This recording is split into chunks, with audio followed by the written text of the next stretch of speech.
one can stop me now.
Can't stop me now.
one can stop me now.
past 5 years, we have witnessed the birth of countless excellent teams and players in all 5 major regions.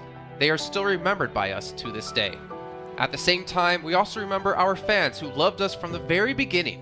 On the occasion of this 5th anniversary, let's turn back the clock to the starting point of PUBG Mobile esports, the Southeast Asia region, where all the stories began. As the first world-class event, PUBG Mobile Star Challenge gathered professional players from all over the world. With continuous development, the 2019 PUBG Mobile Club Open Global Finals is undoubtedly the most exciting event. 2019 Fall Split Global Finals, ladies and gentlemen, give yourself a round of applause! Among the countless rising stars, one shined particularly bright. Bigatron Red Aliens, a team from Indonesia, Bigatron Red Aliens! just got first place in the PMCO Southeast Asia Fall Championship, earning the chance to compete in the PMCO Global Finals in Malaysia. In the subsequent prelim stage, intense competition kicked off immediately. And finally, they advanced to the Grand Finals in 2nd place. BTR demonstrated impeccable strength in the competition. By the end, BTR was leading the lobby by a significant 106 points, bringing the first ever championship title to the SEA region.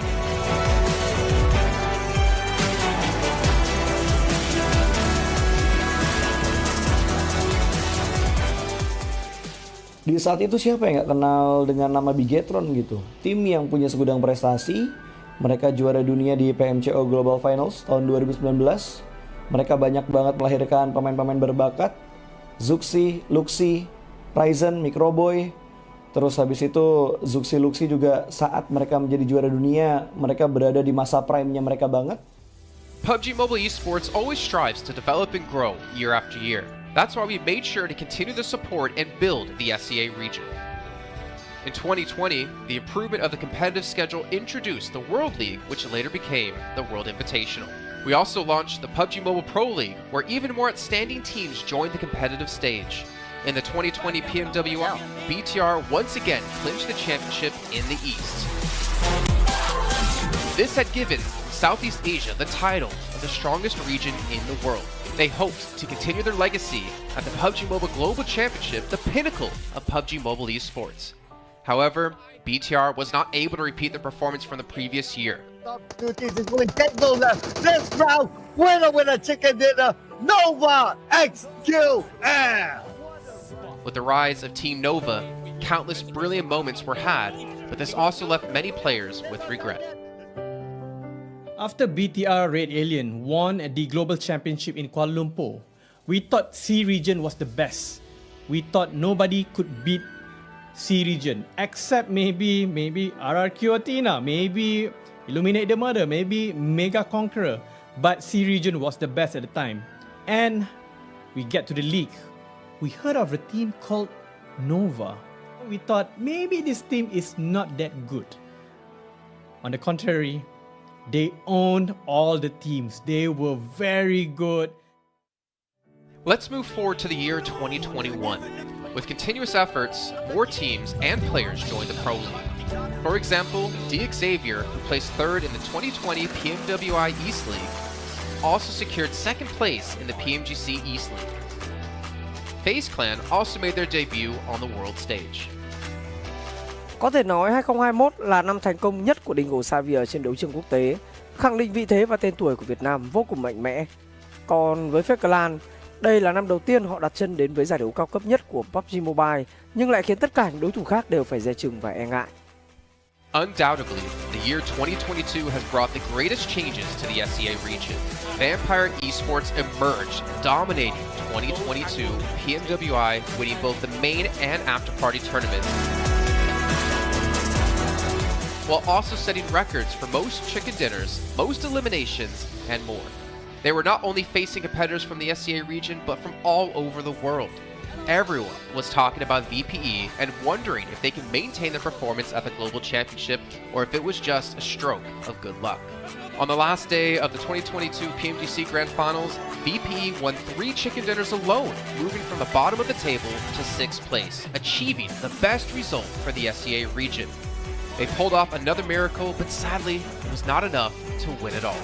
In 2023, BPE continued their impressive performance. They once again won everything at the 2023 PMWI. 2023 PUBG Mobile World Invitational Champions, Vampire Esports!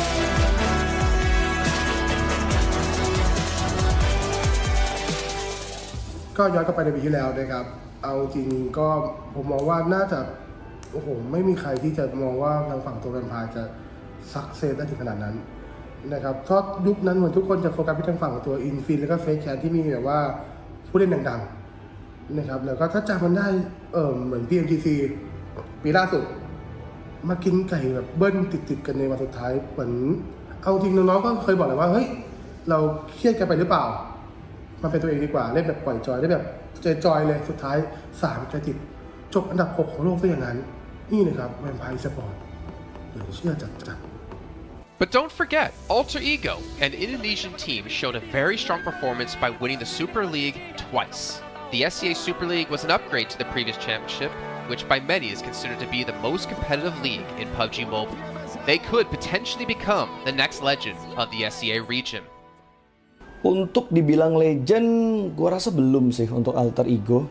Walaupun mereka sempat ngedapetin back-to-back champion untuk di PMSL 2023, itu menurut gue hanya sekedar untuk ngasih pembuktian gitu bahwa Indonesia tidak kehabisan pemain berbakat. Ya mungkin contohnya Rosemary gitu. Datangnya dia ke Alter Ego tuh bener-bener jadi ujung tombak untuk Alter Ego. Dan gak berhenti di Rosemary. Masih ada Alpha juga yang didatangkan oleh Alter Ego untuk mengisi kekosongan atau kekurangan dari Alter Ego. Dan gue rasa PMGC 2023 ini akan menjadi ajang global championship pertama gitu untuk Rosemary dan juga si Alpha. Jadi wajib banget kita nantikan performnya mereka di PMGC 2023. Dan please di notes pastikan tonton Alter Ego sampai akhir. Of course, there are many more teams we haven't mentioned, but these teams will all take part in the 2023 PUBG Mobile Global Championship. So what do you think? Who will be the ultimate winner in this year's PMGC? Will they be from SCA? Well, there's only one way to find out. Greetings, PUBG Mobile players! The long-awaited Frost Festival is about to commence. In the new version 2.9, we'll be introducing battles filled with a frosty atmosphere. Snow Battle is coming to town. Furthermore, you'll also get to experience updates to World of Wonder and Classic Mode. So let's dive right into it.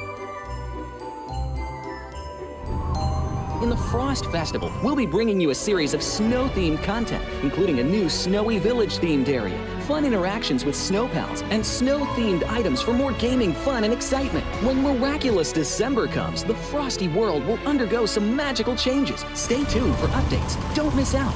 First, let's take a look at the new themed area, Snowy Village. The village covers a wide area of 280 by 150 and has loads of supplies. It's located near Stalber in Erringel, Iceborg in Livik, and Goroka in Vikendi. In addition to the buildings on the ground, the underground area of the Lucky Ice Tower is also worth exploring. Make use of the two-story layout to experience a completely new battle experience. Sound the bell in the Lucky Ice Tower, and you can even summon rewards. Additionally, the village also has a snow rail, which can help you quickly move around and gather supplies. It allows you to navigate flexibly between different areas of the village and also swiftly relocate to advantageous positions during battles for your team to counterattack more effectively. Of course, you should always remain vigilant to avoid becoming the target of an ambush. What's more, the village also features a special two-seat vehicle, the Reindeer. It's also a great choice for transportation as it allows you to swiftly move all over the map. For intense battles, we've also prepared festive and practical battle equipment for you, the Snowball Blaster and Snowboard. The Snowball Blaster can be used in many ways and has loads of functionality. When you aim it at the ground or a building, it can create a snow pile cover for you. When used on enemies, you can temporarily transform them into lively snow pals to restrict their movement.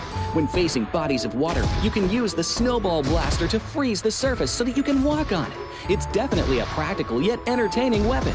After transforming into a lively snow pal, you will be unable to use firearms to do battle. You'll only be able to rely on basic actions such as walking, running, jumping, and swimming to evade enemy pursuit. It takes some time before you can revert to your human form. Let's build a snowman together. The snowboard will also bring you a whole new experience. Apart from helping you glide and move on various surfaces, it can also be used with the Snowball Blaster. Explore the many possibilities and use these two items to have all kinds of fun. We've also designed various interactive mechanics, such as searching for snow toddlers, lucky ice, and the Snow Blast Zone. When you encounter a lucky snowman on the map, don't be in a rush to leave.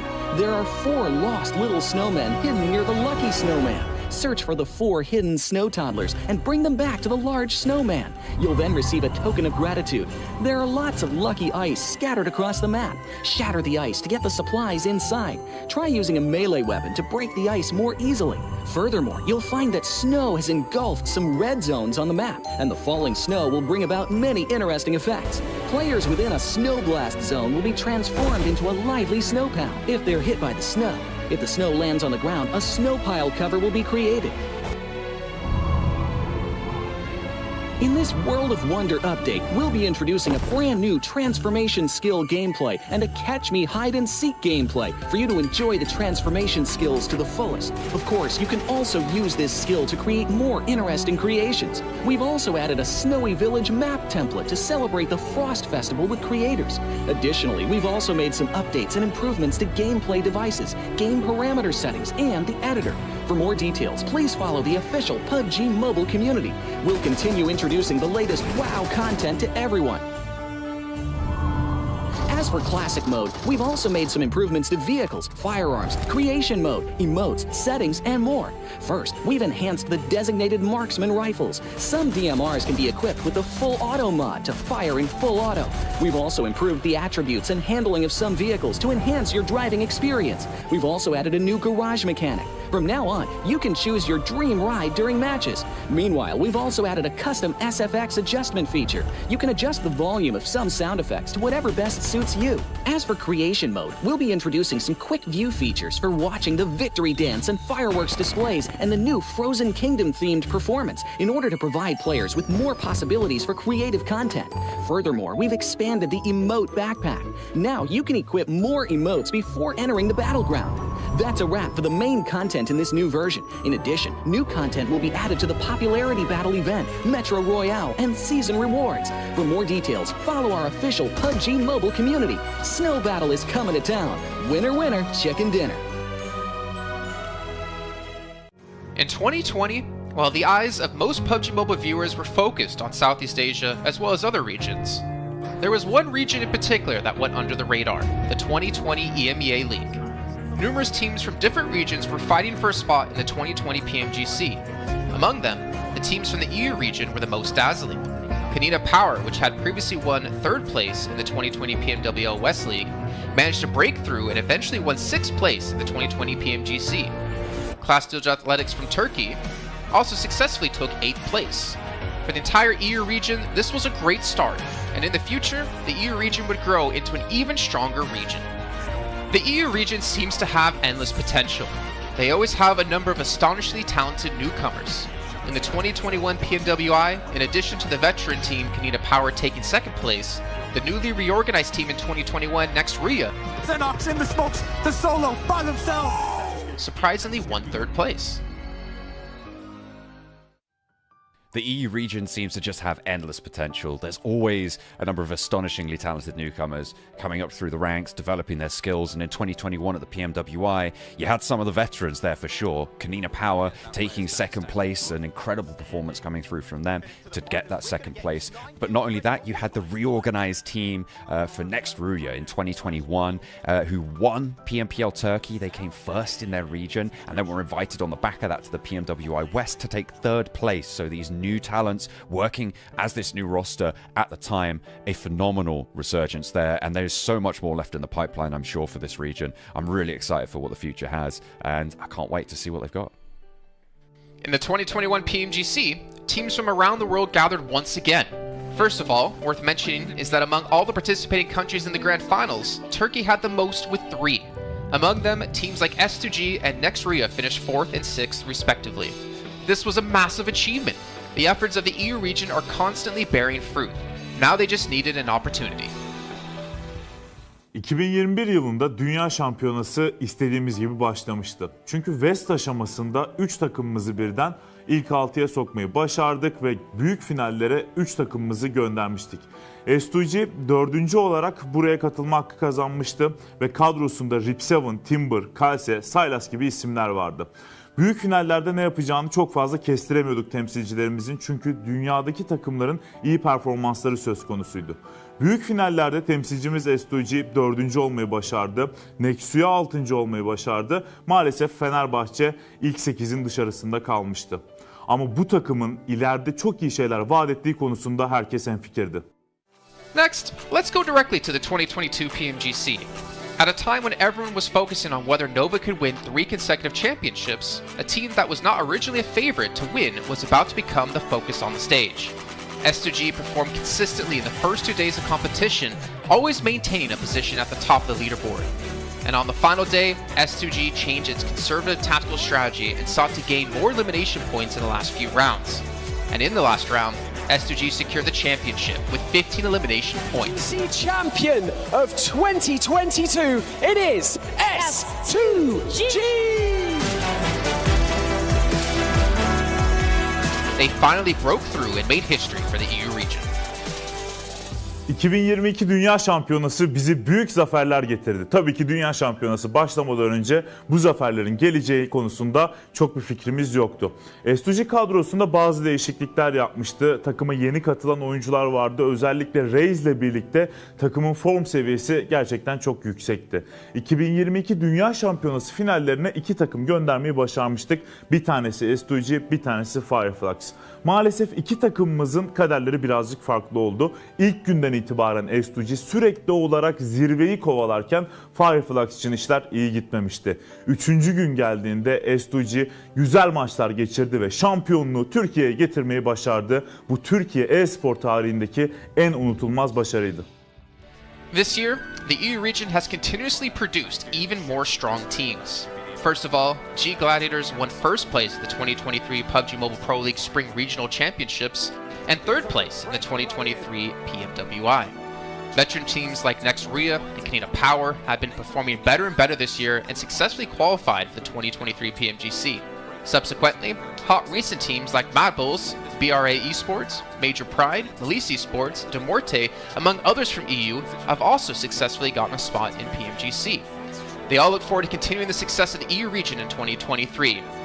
There are many questions surrounding PMGC. Will S2G successfully defend their championship?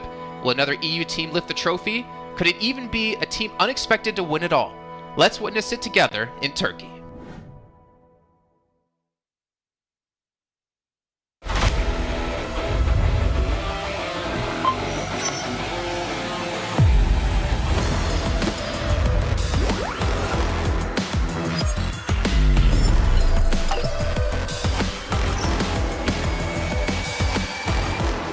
Gold Investigator. Join the Investigator team and let's protect the game's fairness together. 2023 Popularity Annual Gala event tutorial. Hey there, welcome to the 2023 Popularity Annual Gala. We've introduced a brand new competition and upgraded rewards. You will have to go through 10 rounds of 1v1 matches and compete to become the first ever PUBG Mobile Popularity Annual Gala champion. So let's get right to it. New competition, ladder competition.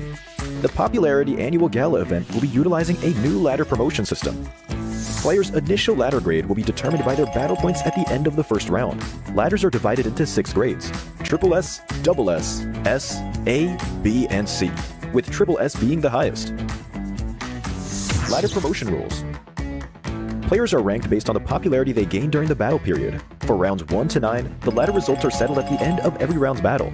Apart from ladder grade C, each ladder has 100 spots, with the top 20 promoted, the middle 60 retained, and the bottom 20 demoted.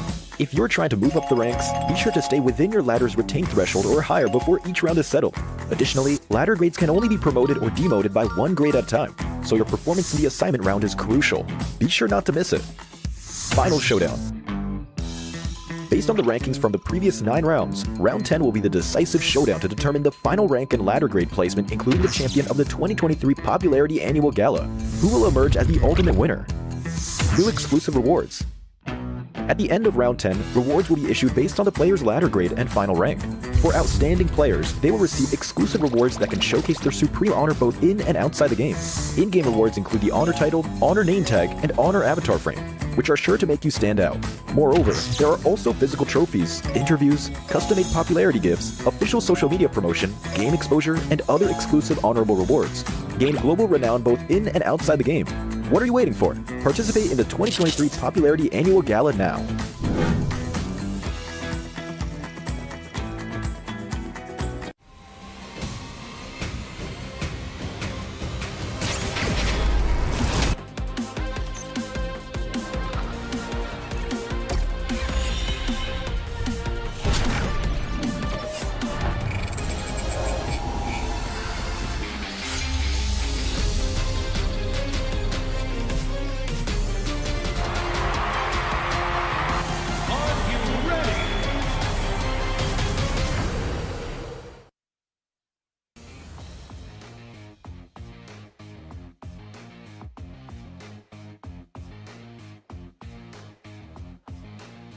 Welcome back to the PMGC 2023, and this is going to be the last chance stage here. And I'm live in Malaysia, Battle Arena PJ, with me none other than Potato coming out from Alter Ego. Now, starting off our questions and brief interview for the day. Now, for Alter Ego, you guys were PMSL champions back-to-back for 2 seasons, but it feels like there's a lot of challenges for you in the PMGC League stage. What was the biggest difference if you compare during the PMSL and even the PMGC now? Oke, jadi buat Alter Ego sendiri, kalian itu back-to-back champion di PMSL dan sekarang kamu berada di survival stage PMGC. Jadi apakah perbedaan di antara PMSL dan PMGC itu sendiri?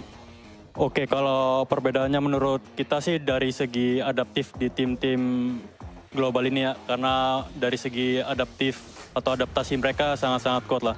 Jadi mereka nggak ada patokan mau gameplay gimana, jadi mereka menyesuaikan dari segi gameplay. Okay, if you ask me the difference between PMSL and PMGC, most of the team at this PMGC, they know how to adapt with the situation. They don't have like one specific play style or they want to play passive or aggressive. No, they're not doing that. They just adapt with the situation and improvise from there. So I guess that's the biggest challenge for them as well then. And now, based on yesterday's matches, are there any adjustments? Since today is your last day playing as well, you have to wait for tomorrow. Will there be any adjustment for your team to just make it for the next stage and get a better result? Oke, jadi buat hari ini adalah hari terakhir buat Alter Ego sendiri. Apakah menurut kamu sendiri ada sesuatu lah yang kamu ngerasa bisa nggak kamu lolos ke survival stage nanti gitu? Kamu harus apa yang kamu harus lakuin buat kamu lolos ke survival stage? Apa yang harus kita lakuin sih pastinya lebih ke mematangkan kesalahan kemarin ya. Jadi kita belajar banyak dari kesalahan kemarin. Kita benar-benar adjust lah untuk hari ini karena hari ini kita terakhir bermain dan grup green besok masih grup red dan yellow masih bermain. Okay, so for me from Alter Ego, we want to do our best. We already touch up our mistake. We already learned from the past, and yes, of course, today group green and versus red, but then red is gonna play in tomorrow. So I think we're gonna perform really well, so that group red is not gonna qualify easily to the last chance. Now I'm going to touch that for a bit more. Since you mentioned about your mistakes yesterday, and it's so hard to actually identify your mistake in a very short time, can you state out some of the mistakes that's quite major for your team? Ya, kamu ngomong-ngomong, kamu ada ngomong tentang permasalahan yang terjadi lah, mistake-mistake yang terjadi. Bisa nggak kamu cerita sedikit aja, apa salah satu contoh mistake-mistake yang terjadi di kemarin hari? Mistake yang kemarin terjadi sih kita belum expect sama keisengan Semnan ya.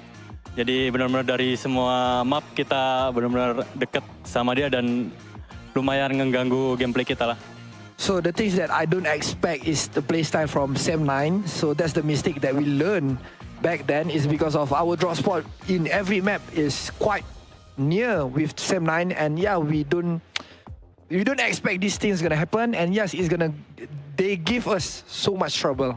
I mean, that's the unexpected to be happening on the global stage, definitely now. You mentioned about Sem9. Are they one of your greatest threat when it comes to this stage, or will there be somebody else so far? Kamu ngomong Sem9 nih, kamu mention Sem9. Apakah Sem9 itu salah satu tim yang kamu ngerasa PR terbesar kamu, ataupun ada tim-tim yang lain? Enggak sih. Karena emang kemarin iseng aja, kita nggak expect dia bakalan main se-iseng itu. Okay. So basically, it's not really Sem9 is our biggest threat, but then we just don't expect they're gonna play like that. Okay, so we might have more surprises for today, by the way. With tight points among the teams, and you still have a great chance to make it to the last chance stage. What's your focus to improve your rankings since today is your last day? And what do you think is the most important outcome for today's games? Oke, jadi kalau kita lihat dari poin sistem, poin kalian itu tidaklah terlalu jauh untuk kamu lolos ke ke last chance. Jadi, apakah fokus terbesar yang kamu mau fokusin hari ini supaya kamu bisa lolos ke last chance?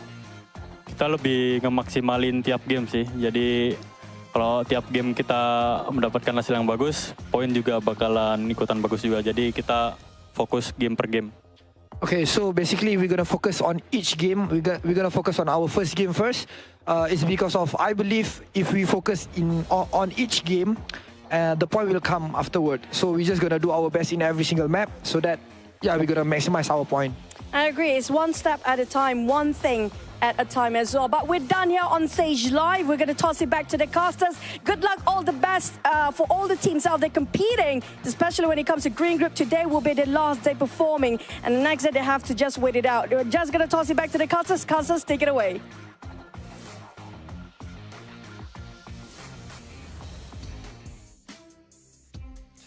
Well, as you heard there, Potato, Alter Ego, and all the teams from Group Green, this is your last chance, your last 6 matches to get as many points as possible and potentially keep yourself in the safe zone. I'm Jason Kaplan, and we got Maxman and Kalaris here on the desk to break down everything happening, obviously, yesterday and what's to come up today. And honestly, Max, well, no, I'm not going to go to you, Max. I'm going to go to Kalaris first. Alter Ego had a rough day, to say the least. Yes, they did, and I VOD reviewed them quite extensively. So obviously we heard in the interview there that, Sem9 was one of their downfalls. Luckily for them, they're not playing today. However, I think that is not the issue for them. Yesterday, the issue for them in 4 games out of the 6 was unnecessary risks. You think back to the Sandhawk, you get caught in the water, BTR takes you down, you're done. You think, and the other water scenario on Erangel as well, that was not required whatsoever.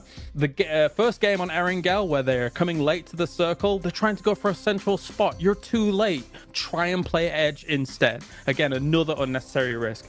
And then finally, Sem9 on Erangel being able to take them out when they're trying to find cars, right? So all of these unnecessary risks that they're taking could be easily mitigated if they're just playing a bit more mature PUBG Mobile and trying to play a bit more of a controlled style. Well, there you go. Before we can hop into some more analysis here, Max, I know you're just ready to talk. Got to remind you guys at home about the Infinix GT10 Pro official smartphone here at PMGC 2023. And while you're on your new lovely device, make sure you check out TikTok with the tag PMGC 2023 to find out some stuff behind the scenes, hopefully some interviews, hopefully anything for you guys to watch. And of course, if you do post about the event, make sure you use the hashtag as well. But Max, as you heard Kalaris break down Alter Ego, there's another team out there we really have to focus our attention on, a team who had a special invite into the group stage. It's G Gladiators. I don't know. I don't know if I want to talk about them. I'm making you talk about them. I don't know. I want to talk about them. I mean, Gladiators, we expect more, right? I still believe in the Gladiators cheese. They're going to cheese until the very end here, Jason. They're going to maybe qualify to the survival stage, to the last chance, should I say, with just a few points. But I want to look onto other teams possibly, because we got also a big shift of groups, right? And one of the few teams that's been added to the mix today that I'm especially excited to see play is going to be Enigma Galaxy. They played exceptionally well back in their Group Red, and especially with Coops, he was the second top fragger of his group. One of the best pickups, I would say, in the entire year of PUBG Mobile Esport, right? With how they are able to take these fights now, how aggressive they are. I'm especially interested to see how they're going to fight for their spot in Pachinki on the Wrangle against, I believe it's Deek Xavier, how that really unfolds. But Enigma Galaxy has to be one of the teams that everyone is looking at to qualify for the grand finals, so they're a very big favorite for me here going in these matches. I'm hyped for them. I'm also hyped for Duxan as well, because South Korea, let's go. Here we are. Oh.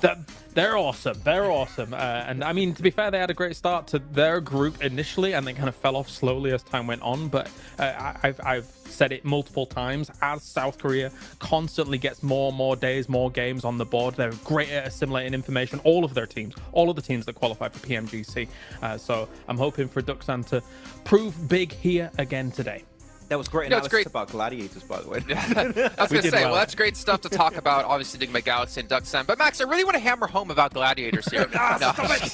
My attention actually are over towards potentially Inco Gaming, because obviously they've seen their brethren teams of Alpha 7, of Loops, of Influence Rage perform pretty well. I'm curious to see if they can rise up and be another Brazilian strong power team. But also Hyper, because the roster they ended up fielding in Group Red wasn't the roster they ended up fielding in Americas, or the team they ended up fielding in North America PMPL.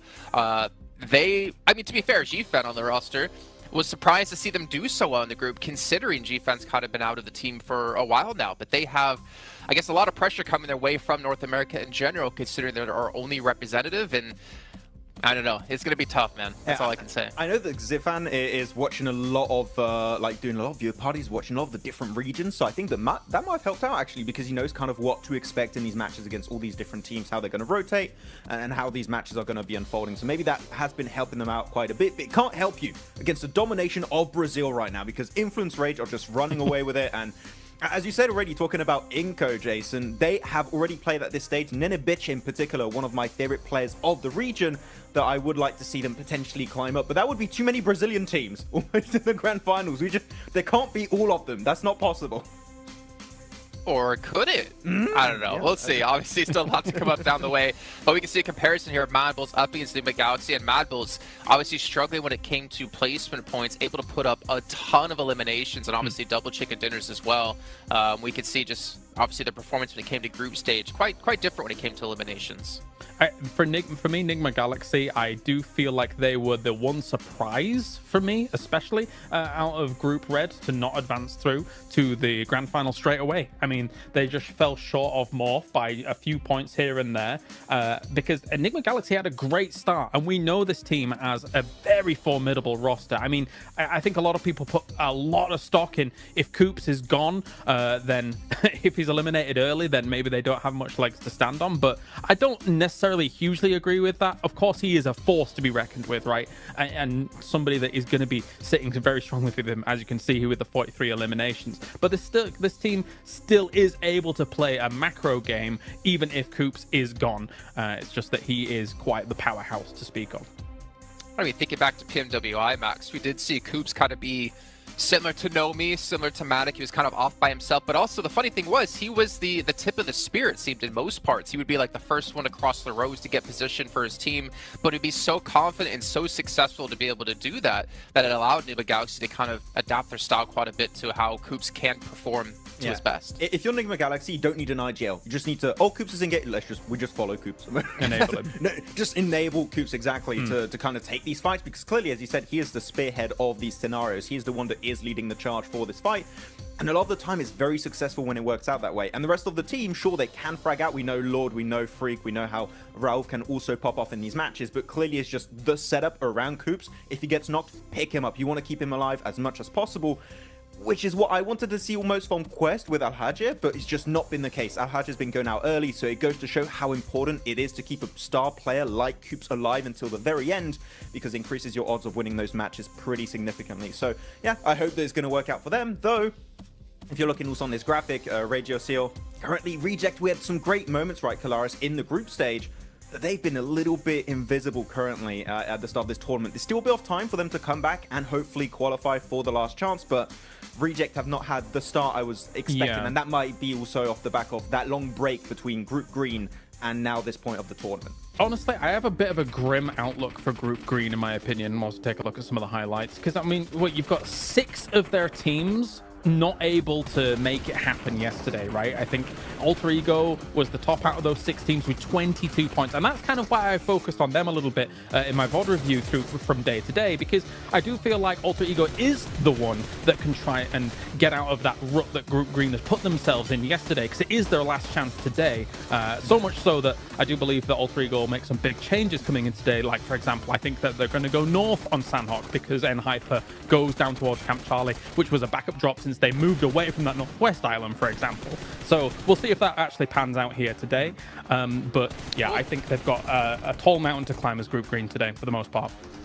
I will say this, I'm 100% in agreement with you, Kolaris, but one thing we can't forget about is that the difference between 16th place and 8th place is 15 points. Now, obviously, if you're Milicia in the situation, that's over doubling your points, but it's not that big of a gap at the moment, so it's really going to come down to those potential 1, 2, 3 points. That means whether you're into the last chance or your unfortunate PMGC run will be done. So it's still extremely close, but yeah, it is kind of eye-opening, Max, as we look at Group Green just struggling down towards the bottom of the leaderboard. Yeah, actually, I got a few numbers right now. Group Yellow, on average, have 40.5 points. Group Green have 26.3. So there's a pretty significant disparity between the teams that are between these two groups. It is going to be a bit rough. There's room for them to, of course, catch up here, but as we know, for the survival stage, it's only 2 days. The team of Group Green only have 6 matches remaining to have an impact on the leaderboards. And after, I mean, Kolaris in esports, this is always the worst scenario to be in.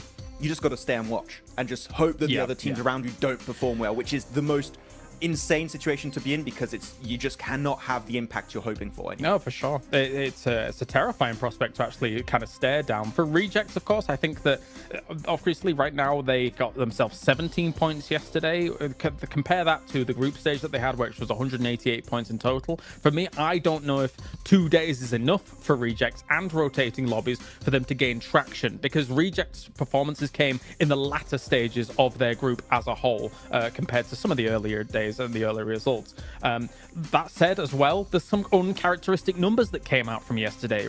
Procedure, for example, only 10 eliminations across 6 games. This is a team that can get that in one game, no problem, considering what we saw from them in the group stage. So my eyes are also on them, aside from Alter Ego, because I just think that they're capable of more.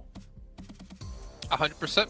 I completely agree, and unfortunately, we're just not seeing out of them and the Twins. But you know what? Obviously, rotating groups. I think for me, as you kind of mentioned, right? Like we have rotating groups. It kind of doesn't favor some of the teams. But for me, PMGC is always about finding the best all-around team, because there's so many different kind of mini tournaments within tournaments, right? You have your group stage where you play out the same teams over the course of 3-4 days. Then you have this event where you have rotating groups. You have to be adaptive. Then you get to the grand finals where it's going to be a sprint, or I guess the last stage coming up in just 2 days, where it's really a sprint, right? With just 2 days of play. You got to be good all around, and we're going to find the team to be just that, hopefully, very, very soon. But one team I did want to focus on, just really quickly, because I want to throw this out there in case it happens. Influence Rage. You're so far in the lead, there should be no chance you're ever going to fall into the bottom 8. Do you start to hot drop on some teams' potential, start to kind of put yourself in rotational paths of some of the teams, well, obviously not them because they're not playing here, maybe Mad Bulls is a better case in the situation, to punish teams and prevent them from potentially qualifying? Because Influence Rage will come tomorrow, Mad Bulls is today. We always theorize this, and it pretty much never happens, right? But I want to see it! You want to see it, okay, but are the teams going to take that risk? I'm not quite sure. You could do it if you want at the second half of the day. I think now is a bit early to do that. You're safe. You're not 100% safe, so just... Mad Bulls? You don't... I mean, for Influence Rage, I would just say, just play the half of the day, just chill, normal. Then if you want, and see how it happens. I think the earlier you do it, the more responsive teams are going to be to that, and they're going to adapt around you, potentially hot dropping them, right? So if you Influence Rage, Mad Bulls, BTR, maybe you want to take a bit more time before going for a play like that. I don't know who you'd want to pick out. Maybe Rejects, maybe also Gladiators right now could be a team to take down. I don't know. Could be. I have a thought. I do think Mad Bulls is relatively safe. I mean, considering that I think that the performance will continue here throughout the day. I think if you were going to target anybody based on these two groups alone, I wouldn't even mind looking towards Procedure for on Erangel. If you think about their potential rotational paths from something like Yasnaya going up against kind of Rozog, sometimes those can potentially clash from time to time, and Erangel is the most, as we all do our little things. Please sir, I want to be next. You know, I think that could be a target. If they were going to do something, I don't know whether they will though. I'd even go on Alter Ego, to be honest. I think that would be a good team to take down. Maybe. They could be a threat. I mean, that's a good point. If you prevent people from hot dropping you when we get into the last chance stage, then it means your position's going to be a lot cleaner. You're limited in games. You have a better chance of qualifying through. But let's see what's going to break down as we're heading to our first match of the day with Sandhawk. Going to throw it over to our commentators, Jack and Blink, to take it away. Thank you, Jason. Oh, it's exciting already because I kind of like the way you can see we're all there in anticipation. It was cool. I like the way you kind of had, the we're in school blank. We want to get our opinions. Oh, in. yeah. Because even me and you were speculating, we're theory crafting. It's sick, man. This week's going to be so damn good. Like, the quality of games yesterday was great. If that carries on, I'm living for it, blank. Yeah, I mean, we were having a little chat behind the scenes there. I mean, to be honest with you, there's a lot to talk about here. You have some of these groups here that are now playing their last day. It's Group Green. This is their final day today before we head in towards tomorrow. Everyone gets 2 days of play between both the survival stage and that last chance. And some of the players, some of the teams in Group Green are in real danger right now. It's a stressful experience.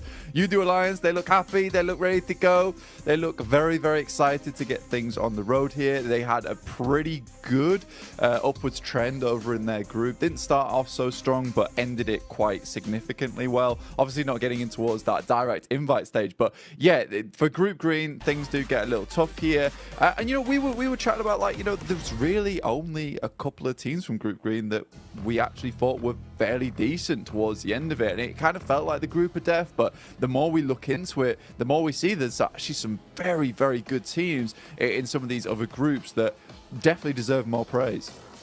Absolutely. I think that's sort of the speculation that we had when we came to this agreement, like looking back on it, in retrospect about the rose-tinted goggles or green-tinted goggles, really, the upper echelons of that group were absolute masterclass, right? Even Reject Tokyo can be lumped in with that, with how well they were playing over that week. But since coming into this, well, hang on a minute, hold that thought. It seems that hot drops are happening, blank. What's going on here? Straight into the action. Is that Mad Balls under pressure already? It is Inco versus Mad Balls here. And we saw this versus Mad Balls in the very first day of their group versus Falcons. They lost their hot drop, but they're used to it now. They're expecting something to go off. They've already found one knock off the bat here. Let's see if they can find any more, Jackie. How far can they go with this then? Fleek getting the reload off instantly, trying to assess the situation. Now, Mad Balls always feel like they were hit with pressure on Sanhok. Even back in regulation of Group Green, they were being tested for control. Inco are the ones that are starting to show up here, though. Early damage done. Fleek down by the DBS. Another knock coming in, blank. Bit of a trade, but now we're seeing them both be severed. Lots of damage across either squad now. It was one apiece, but Inco were able to get that res off there. Vitali will finish off Fleek in the meantime. Zerich desperately trying to hold his own. Becker trying to head down the stairs. Nice little peek out coming through from Inco. Only one Mad Bull left remaining, but it's Tulika. He was having a fantastic day yesterday. Not about to let this game slip out of his hands, but he's only got one teammate left to bring up. But a huge amount of damage onto Squash. Last player alive, Tulika. Can he clutch this out?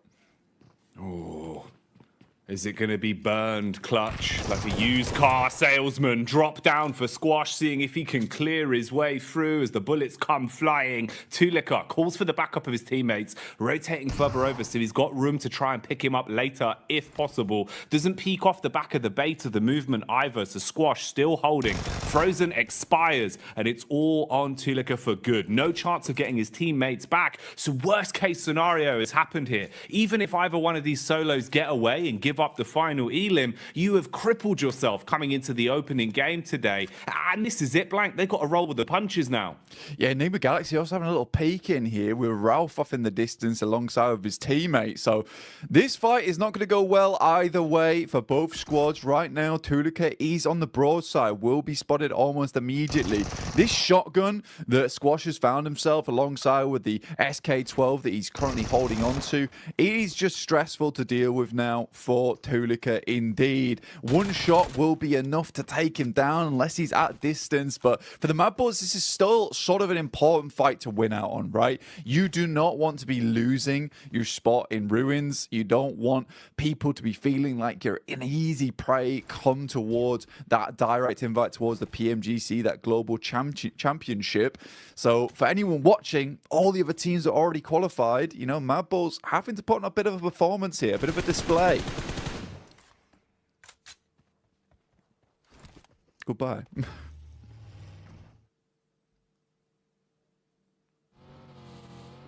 And with that, Tulika will move onwards. Ralph takes out the final player there from Inco. Difficult stuff ahead now for Tulika himself. Be moving forward here, Jackie. Oh man, that is a rough way to start this off, Blank. You know, we're coming into it thinking that we have time to speculate, give a bit of a lay of the land, if you will, for our viewers at home. We got Jason's favourite, just what he ordered, you know, fresh from the oven there, the hot drop specialty. Mad Balls just walking away with just the one man as well. The worst case scenario, really, Blank. And then a third party to steal that last elim. Ooh, wrap that up in a neat little package. If that isn't a little taster of the sort of shenanigans we're going to be seeing today, then I don't know what would be. You know, maybe like a beef stroganoff. Yeah, I mean, for some of these teams, some of these squads, right, it was kind of interesting because we were sort of speculating, is Mad Balls going to be the one to hot drop? In the end, they have to, but it's Inco who does engage that. And I think for Inco, maybe not the greatest thing to happen. I mean, we were talking about how, you know, here on Sandhawk, you do want to try and get as many points as possible, squeeze out as much as possible from this map, because you're only going to see one of it anyway. You don't want to go heavy on these games. Tixie all by his lonesome here. No one else to help him. He's got a DBS versus the three-man squad here of Quest. Easy, straight around the corner. Easy two-pump, double barrel action. Straight into the face of Kitsune as well. Causes him to go bounding around like a very aggressive bunny rabbit. And he's put the foot down, Blank. At least hits onto a one. The sprint out as well. Basically just offering themselves up as sacrifice there. Those are some freebies for Gladiators. You get the response in as well for the situation. Get everyone back on their feet. You're going to be happy with that. Yeah, you got to be really, really pleased with the fact that Tixie's able to hold his own on this compound. It is typically where Tixie does play as well, over towards this eastern side, able for the rest of the team to get over towards him as well. And I think that is nice. That's a nice regroup coming through from Gladiators. A lot of times they've been fairly slow on that approach. If one player is all on his lonesome, backup doesn't come half as quick enough a lot of times. So for Tixie, he is thanking his teammates, clapping them on the back there. That is a very, very pleasing result for Gladiators. Not so much for Quest, currently on 13 points. It's not really looking too good for this team, even after the absolute mad plays we saw from Al Haji yesterday. I don't know how much further Quest is going to be able to get into this tournament, but I think next year is going to be a really good year for Al Haji, no matter what team he's on.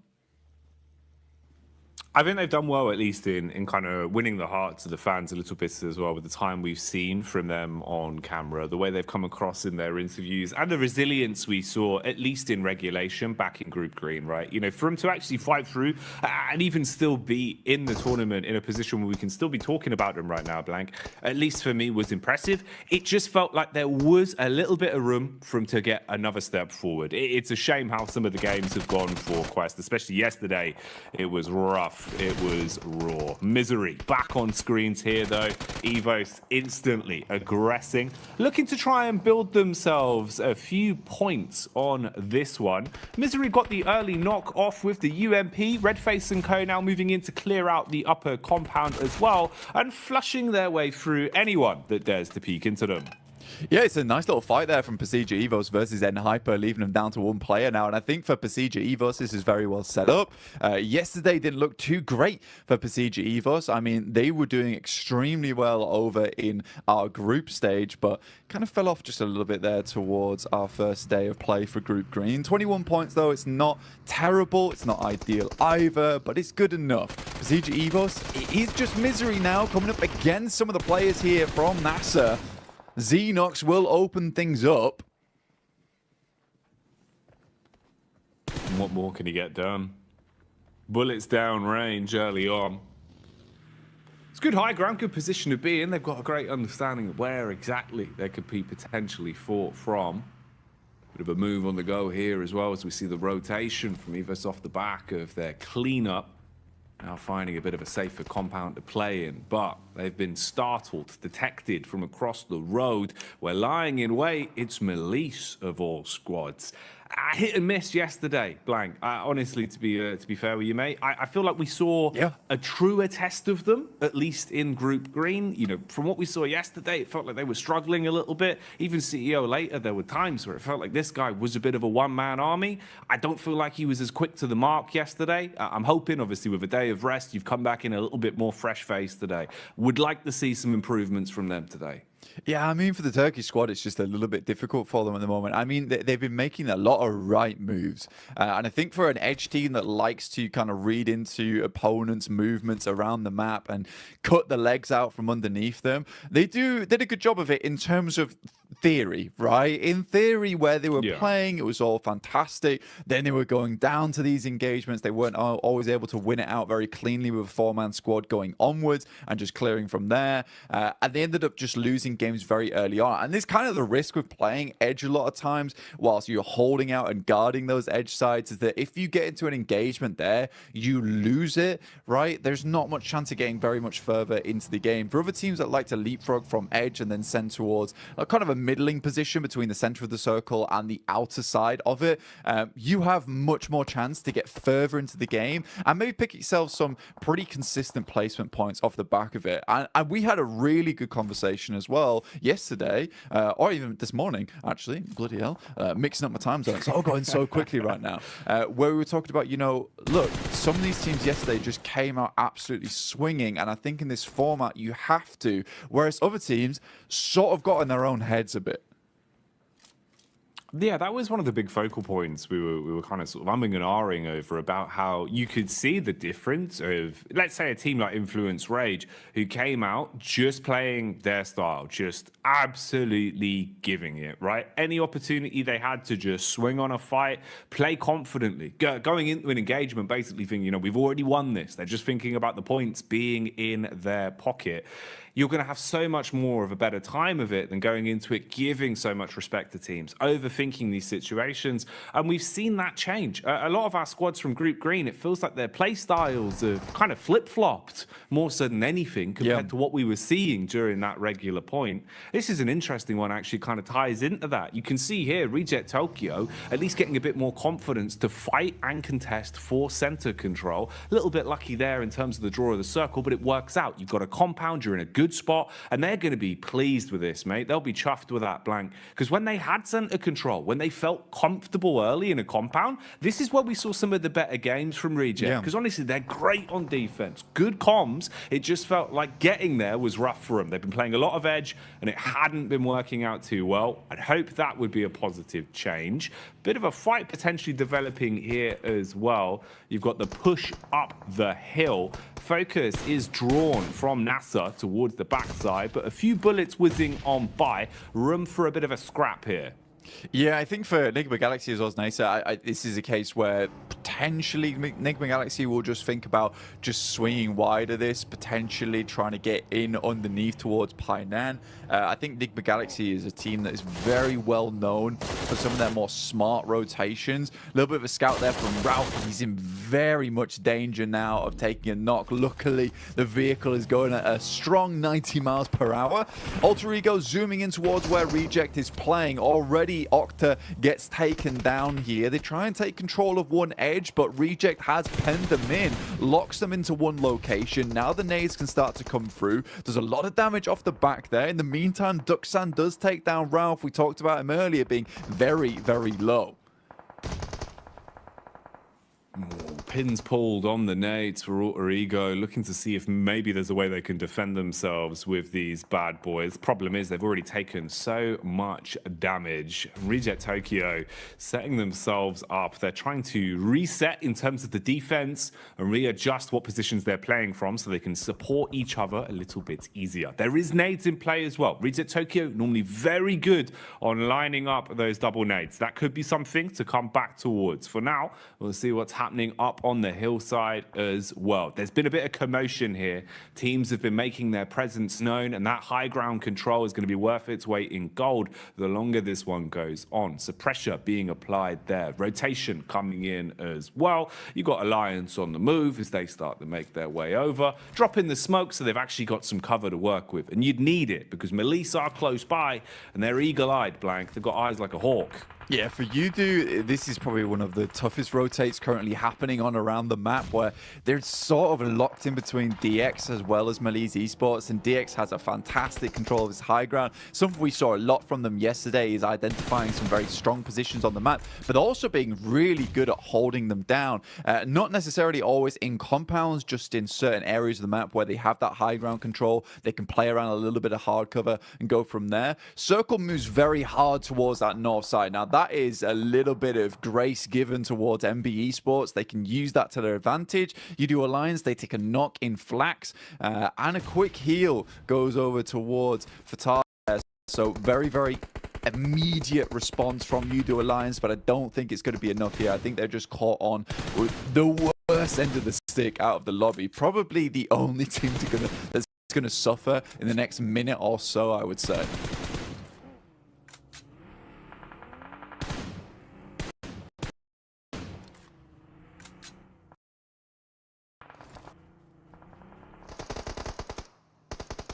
Melisse Esports on this side of the map now.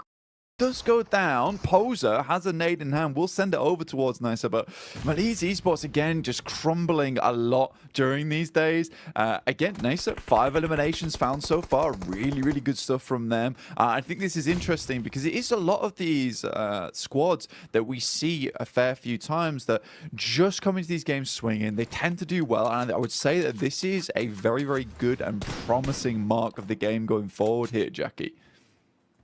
I'd agree with you, man. It feels like, actually, you know, we're getting into a bit of a groove now, a bit of a stride for some of our teams. A lot more aggression displayed early game as well here with the culmination of the two groups we have in today's lobby for survival stage. Now, they were being pulled and pushed in multiple directions here. It felt like they weren't quite sure which fight they wanted to set their gaze on, but now they've been thrust into one. They have to try and survive, taking a ton of damage up against Evos. Good lay of the land from Link as well. Knows to look towards the distance, can see just over the ridge side where his next opponent is coming from. They've got an understanding of where exactly he's playing towards, but with the bullets connecting, they're going to start to farm up these elims. Melisse, meanwhile, are crashing down as well. This is Udo Alliance still trying to push over that hill. They've been doing this for quite some time, Blank, and maybe it's going to start to work out. Nice connection onto Levites. He's dropped and finished off for good, and they're still pushing in. Yeah, Cluck's doing a really good job here. I actually like the thought process we saw from Udo Alliance. Unfortunately for them, DX follow them down on that south side, which is a really cool play from DX. You don't a lot of times see teams chasing on this situation. In the meantime, Reject desperately trying to hold on towards their central compound. They left it, they moved towards that north side, but they did face off versus FaZe. But they're currently still in a strong position. Gladiators, for them, this game is very, very important. They already started things off really well with a 4 eliminer. It would be absolutely strange and weird circumstance that we see Gladiators get the majority of their points done on Sandhawk. As we know, they are horrid at this map. This is a map that they do not find a lot of success on, but already they're up to 7 eliminations. With 4 players alive, this is starting to be a really good run for them. There's an itch in the back of my brain just reminding me of one of the Sandhawk games we saw from Gladiators quite some time ago, Blank. And I just remember it starting off in the same kind of way. When the pressure's on Gladiators, when it feels like, you know, the story's not going to happen, the crazy comeback towards the end is never going to be there. It feels like finally that Cinderella story won't be written. Something like this happens. We've seen it before on Sandhawk. I don't know what causes them to play like this sometimes, but they've certainly had their breakfast this morning, and they're coming out with some fibrous maneuvers, looking very solid in the moves they're making. 7 elims to the name, Blank. How much longevity have they got on this one? We'll keep our eyes on it, because Gladiators need a good game, and the individuals are playing to prove that. Yeah, they desperately do. Right now, facing off versus Duxan, not an easy team to go up against. MB Esports, they lose Fistboy on a knock. That's to DX, who are doing a really good job over on this eastern side, just clearing their way through. Up to 3 eliminations now. Alter Ego also chiming in. Bit of a better rotate from them over towards this south side, able to take over that compound that Reject were holding on to. I think a lot of that comes off the back of the fact that Gladiator was able to get some really good pot shots between the windows, knock some of the players from Reject. Very much slow them down, bog them down. More nades sailing in from Gladiators, taking out the remainder now of Duxan. FaZe spots out some of the players from Gladiators, will take some pot shots towards them, over towards that western side. Chow gives his life for the rest of the team, but it's just Paragin now. With Lamborghini down, he is able to get in, but this is more of a survival game for them. Great circle here for the Gladiators. The last minute men, as usual, very much feels like back towards my university days, where the deadline's looming and then suddenly I'm in the library for 24 hours. That's how it always goes with Gladiators, man. I sympathize them with a lot, Blank. I'm the same. Unless the deadline's there, it's not getting done. And that's the way they play. And honestly, it's working wonders for them right now. Again, you know, with every time we're looking over to them, they're starting to build up more elims. And like you're saying, zone-wise as well, they're in a good position to make a play off this. The one awkward encounter in the dead center as well is Reject Tokyo, now basically being the Reject duo, with all of FaZe in full force around them as well. So not really what you want to be. A bit of flat sharing going on, and that's illegal. It's called subletting, Blank. FaZe are going to clap back onto DX as well, finding a way to peek through the windows. An assault onto Paragin. That's an unlucky knock. Yeah, I think right now, even though he's able to get Lamborghini up, it was kind of for nothing. This little high ground the Gladiators currently have control of was so fortuitous that they got the circle on this side.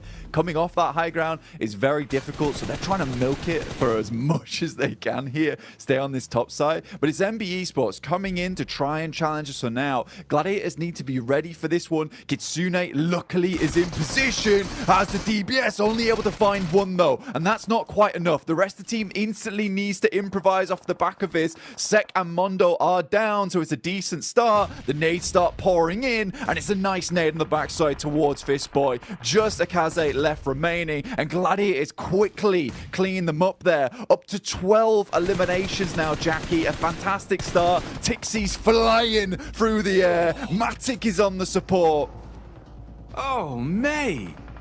This is perfection put together so precisely from Gladiators right now. That was beautiful. The nade work to defend after the crash was on point, and then straight back into hungering for more elims. The peek down the hill, beautiful connection on the aim skill as well, and we get left with our final 4. A scrappy one at that as well, Blank. Alter Ego still alive. They were able to find what remained of Mad Bulls and shut them down, but they've now had the same done to them. Peek out from Sarah Biceps, and with a smooth right hook, he's wiped them off the face of the battleground. 3 squads remain. Gladiators currently on the outside edge right now. It's FaZe with a very strong position. Alter Ego still need to work their way in as well, but they went out earlier on. Reject holding on.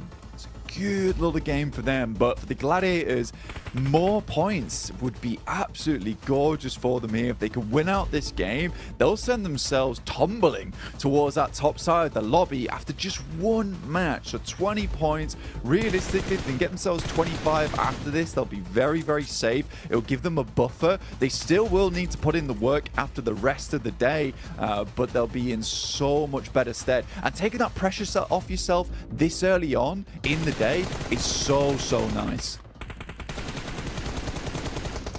Taking the pressure off themselves and applying it to Reject Tokyo. Problem is, though, it's not going to turn them into diamonds. It seems like they will instead just buckle under the pressure. Bit of a peek out here from FaZe, though, as Gladiators encroach further on the compound, closing in on them, using their utility to try and blow Lufa out of the equation. Nade after nade barreling through. Swing from FaZe on the stairway as well. And that connects. Sameku left black and blue, down on his last legs now as they first onto him. Gladiators with only a duo remaining, Blank. I think regardless of what happens there, I think Gladiators are fairly pleased with this result, right? Meku was always left behind to try and help the rest of the team get further up. Now it's Matic in a 1v3 scenario. It's going to be very difficult for him to pull this type of thing off. Goes for the pre-fire as the circle starts to push all these players in. Has an idea of where they're swinging. This rock is really nice to play around, but Onzen, he's on the prowl, and it will be found by the rest of the team. Mormon finishes off Matic. Regardless, FaZe picks himself a nice win from a very easy rotate on that north side, but for Gladiators, that could have been a lot more for them. Either way, I think it was around about 15 eliminations they finished that game with the 6 points on top of it. 21 points is just a very, very nice start for them. And you know what? Jason might have been right to bring them up at the start of the day. It's crazy, isn't it? You know, we sit there and Jason brings out all his storylines that you think are never going to happen. And I think we hit the mark for 3 out of 3 of Jason predictions all in one game. So he's doing well today, Blank. He's doing well. Oh, look at the dance. He's happy. He's pleased with that one. I mean, starting off the day with a win here for Mela is really, really nice for him. He's got his hot water bottle in hand as well, mate. Oh, yes. Taking the heat to the next level. This is why FaZe are winning. No, they're bringing the heat in. They're warm. Exactly, Blank. That's madness. They got the moves inside and outside of the battleground, and they got the chicken dinner to boot as well. Can't turn your nose up at that one. But I think we do have to give a little bit of eyesight over towards Gladiators, looking at the stats in terms of what they got up to on that one as well. Yeah. That's a big gain from them, right? They're actually fragging as well, Blank, which I think makes the world of difference in the sense of confidence. It's what we were talking about way back at the start of the game. At least now, having a high elim game, it should perk you up a little bit. You're not going to feel so somber throughout the rest of the day. Yeah, I mean, the teamwork looked really, really good there from the Gladiators towards the end, and that's what you want to see overall. In the meantime, we're going to send you back over to the other team over on the desk. The Desk team, the best team here. Like FaZe could get their victory on the board here, starting things off strong for Group Red. But to be honest, there's a lot of moving parts and a lot of working parts in this one that allowed quite a few other teams to have some decent results. You know, Max, I know you didn't want to talk about him at the start of the day, but I'm going to make you talk about him now. No. It's G Gladiators. Okay, you know what? They got himself some wins. I can give you that much, Jason. I think Kalaris was talking about that. The eliminations kind of got fed to them in weird ways, especially that fight versus Quest. Alter Ego changing their drop location to the Eastern Island, and Mad Balls fighting Inko, which means that their rotation path here, Jason, is completely free. Even if you rotate late, you can make it through Trifecta, you can get access to Bootcamp Hill, and off the back of that, they can just start blasting at so many other teams like Duxan, Alter Ego, and get 15 eliminations on the board. They needed those points here because they were in a tough spot before here, and they already doubled their points. They had 20 points before this match, and now extra 21. That is massive for Gladiators. So it might be exactly what they need to get themselves in more of a safer position, considering this is their last day of play overall. But another team we have to dive into here is Reject in particular, because the position they had, we were watching a little bit of a disagreement between you and Max in terms of what Reject decided to do as his own tried to center up on FaZe. So I think that they were trying to make the game-winning play, right? Like with some of their moves. They start in Trifecta, they had a 2-2, and they go to the compound, which in our region we see always as a focus point for some of these circles mid-Sandhawk. Now, they realized Alter Ego's coming in behind them. They made a ridiculous blitz through. It was risky, but they actually got a lot of points from it, 8 points in total. That's by the by. Rejects here from this point on tries to leave this compound and go north towards FaZe. I think they already took one elimination off of FaZe, so they knew that they were weakened, or in a weakened state, but it was very slow, very unsuccessful trying to breach the position of FaZe here. So I like that Rejects was a winning move, but it materialized. At least they got high up in this game, I suppose. Yeah, I think that the situation they were in with Alter Ego playing the Road Trifecta compound is you want to work with Alter Ego and stand that compound for as long as possible to gatekeep other potential threats later on down the line. If you stay there with Alter Ego, you eliminate Nigma Galaxy, Deke Xavier, Duxan. You can also maybe eliminate some players of Gladiators as they're getting pushed down Bootcamp Hill, and off the back of that, you can transition through the rocks, maybe make it over to FaZe. I think that was the better approach. But to be honest, the moment Xavier died, right, Kalaris, they could play those rocks and survive super fine to the match. So it ended up working out, but I think there was maybe another option available. But that's the cool thing. There's so many ways to play it that you don't know which one might be the best at the end. I mean, yeah, I get what you're saying, like a symbiotic relationship in that compound for a little while. The thing I look at it is that they got third in this game, and would they have probably have got third if they'd have stayed in that compound as well? Yeah, probably. Yeah. But would they have got first? Almost absolutely not. So I think that, you know, they were trying to go for it all, and obviously it didn't pan out.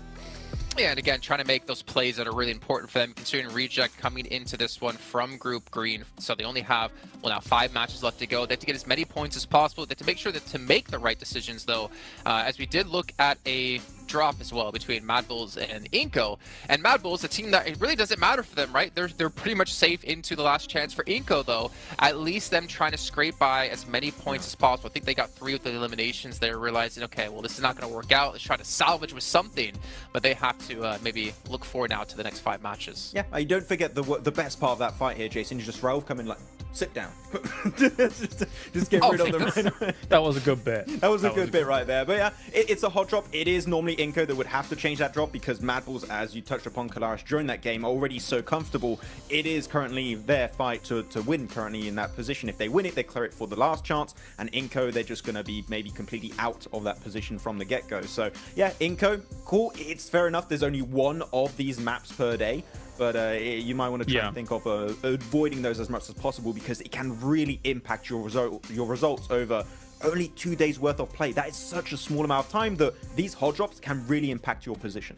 Yeah, it would be even especially more huge if there was more than 1 Sandhawk per day, right? But there's very little interest in giving up your position when you've done as well as you did like yesterday as Mad Bulls. One thing I do want to mention really quickly, because you said it while we were watching the game, and I kind of really like the idea of it. We did see Altigo change the drop location, as was mentioned already on the desk here. They went up towards Cal. But then when the zone started to shift away from Corey, more centralized, and they were on the east side of Corey, you were talking about what do they do here in this position. And Clarence, I wanted you to bring that up just really quickly. Yeah, again, they're just playing really risky PUBG Mobile. Like going for these wide rotates, going up against Quarry, which is a very difficult place to transition away from. They have to bomb it through to try and make something happen. If they'd have come in from the north, it might have just been an easier time. But yeah, they did all right. But it's, again, very risky PUBG Mobile here. Yeah. High risk, potentially high reward for Altigo, who desperately need every single point they possibly can in our final 5 matches. And it's time to head into our second match of the day, which is our first Erangel of the day with Jackie and Blake. Ooh, the first of the 3 Erangels. This is good. This is always my favorite Porsche and Blanc because it feels like we start to get the more nuanced games, right? Where we can kind of expect the more unexpected. But this lobby's already looking kind of wild. So we'll see what we get, Blanc. We'll see what we get. We're in for some treats. Yeah, I think that the guys on the desk touch on a really important point here is that for some of these teams, you know, specifically what Kalaris was talking about really interested me in the sense that, you know, Reject, they go for the game-winning play at the end of the day. And I think you have to do that now. You really do have to go for these sort of things because, honestly, for Group Green, we know that this is their last day of play to get in towards that survival stage, to not be in the bottom 8. And again, because you are the group that's playing the first 2 days in a row, you don't play the last day, you don't really know what marker you're aiming for, right? You don't know where that bullseye lies because no one is on that 16th position where it's just fixed, and you can think to yourself, we only need to get this amount of points to get in. So you have to push it to the max every single game, and I think that some teams are realizing, I would say too late at this point in time in Group Green, that they have to go for these game-winning moves. That had to come through yesterday. It absolutely had to come through yesterday. I think Mad Bulls took their fate into their own hands very quickly, as did Influence Rage, who have more than secured their position over towards the last chance phase. At this point, I think they have 77 points, something ridiculous at this point in time. So I think for some of these teams, maybe it's coming through too late. You need a little bit of luck today. You need to really hit your shots. You need to be making strong rotations and maybe, just maybe, able to bump those points up just enough. I think for Quest, that instant elimination at the start of the day there on Sandhawk versus a team that most people regard as not the greatest Sandhawk team or really knock their confidence in a big way. We know Quest made it in by the skin of their teeth, literally 1 point in Group Green to get towards that survival stage. I don't know if that sort of playstyle is going to cut it here, where a lot of teams, we're starting to cut down past the teams that you know, didn't get past the first group stage. They're now in the survival stage now where we have a lot of really, really strong teams. They won't just sit down and die like Tiamba did. No, it's not going to be anywhere near as easy or as fine of a margin. I think that's the other part as well, is the fact that that was 1 point of difference. I would imagine it's going to be a little bit more of a stark contrast here. Well, imagine. I would have cried. That would have been huge, man. Full John Rambo action to start off the day, but not going to happen. They will try and instigate the fight, though, onto Melise as best as possible, whilst they know they're a little bit fragmented over in Alliance territory. So he's going to go breezing off, and Poser will join the rest of the squad, group up and see what they can get done. But yeah, it is very, I don't know, it's quite a curious way to start off the day, really, in terms of some of the teams that we saw playing well. It was a bit more unexpected for me. After what we saw from Gladiators, I was kind of starting to shift into that, you know, you don't believe in the Gladiators camp. But as soon as it feels like you hit that point on the meter, that's when they bounce back. I think they do it just to like spite everyone. They do, man. They really want to kind of like rope you into the idea that it's not going to happen, and then, you know, they make all the fans book their tickets last minute to the finals. That's how that always goes. But we'll see if they can maintain pace, because it was a good game from them. But it's a key point that you hit on as well that I think is quite interesting, in the sense that the best they can do now is try and repeat that as much as possible today, because obviously they've left themselves with no other chances to accumulate points. So if you're leaving it up to another team to decide your fate, that's the rough part. Losing Alva off the back as well. And I think this is something that's happened a few times now coming through from the boys on the squad. And I think that when you look at this, for Alter Ego, you just maybe drop trash around Mansion. Don't go for this 2-2 split between Lipovka as well as Mansion itself. It's not worth it. With the amount of teams that saw you yesterday get trounced by other squads, of course, NBE Sports is going to come down here and start to take some pot shots towards you. Mondo's coming in with the UAS, likely to clean this one up. The best Rosemary can do is send out some smokes, try and hit a couple of shots over with the DP, but I don't know, man. No, this is looking pretty raw. It's like uncooked beef at this point, Blank. It is not what you want, mate. One by one, just getting finished off a little bit here for Alter Ego. They've had such a rough couple days in terms of their opening drops. And again, you know, it does really feel like everyone's sort of passed the word around that Alter Ego is the easier team to bully on these drops, Blank. It just keeps happening. Yeah. I mean, you make yourself an easy target and teams will want those points off from you. And you don't make those adjustments, it's not going to go well in future. Maxman, very astutely Max update. Max update, little from the Max Mansion itself. You know, Nigma Galaxy usually dropping towards Pachinki.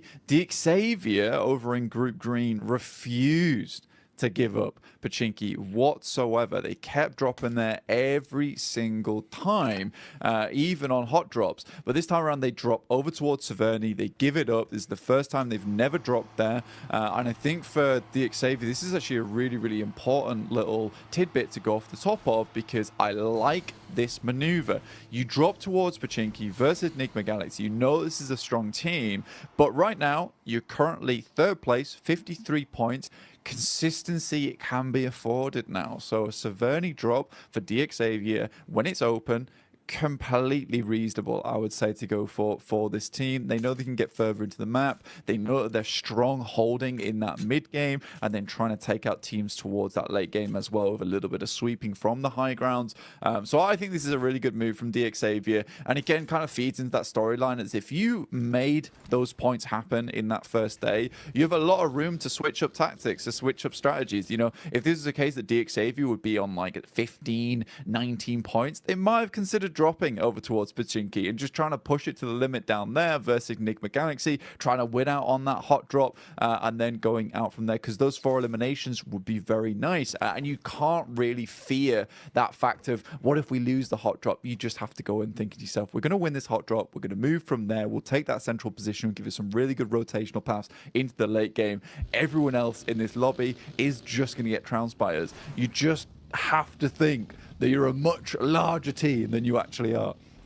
Yeah, you've got to embody the stature, right? Make it, look like it's hard for you to fit through doorways, that kind of stuff. Build the confidence up by making yourself feel bigger than you are.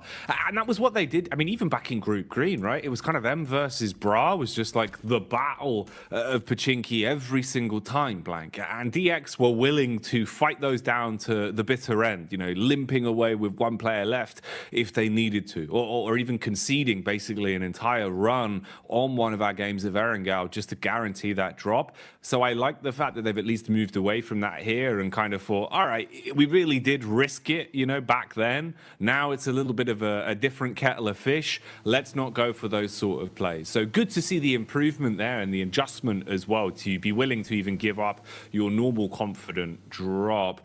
Man, drop is a word that is synonymous with Alter Ego at the minute, though, as every time we look towards the Elim feed, it feels like it's Rosemary that's just taking bullets from miles away. It's so unfortunate for AE for the way these games have been going, but again here, they're just exposed. You've got a line of sight. MBE just keep putting the pressure on and Blank. Yeah, I think for Alter Ego at this point in time, it's just not looking good, right? And I think we said this multiple times at this point. There had to be a change coming today. Kalaris gave some really good points, some very risky rotations. I think this one in particular was a risky drop as well. I think you can go for risky drops where they provide you a bit more of an idea of actually getting further into the game. But when you're dropping over towards Mansion and then split dropping in Lipovka as well, and you know that Procedure dropped towards Yasnaya, MBE spots drop around this location as well, you're sort of playing with fire at that point in time. There is just an opportunity to, look, give up on the scouting early on. We have a very good read on where most of these teams move in from, just from watching a lot of the other games that have happened throughout the group stage. Let's just go for a 4-man push over towards Lipovka. We'll split out. We'll try and sweep up towards the top side of Kameshki and move down from there. There's a lot of good little pit stops along the way on that side of the map. So for Alter Ego, again, a risky drop, which I don't think was particularly necessary here.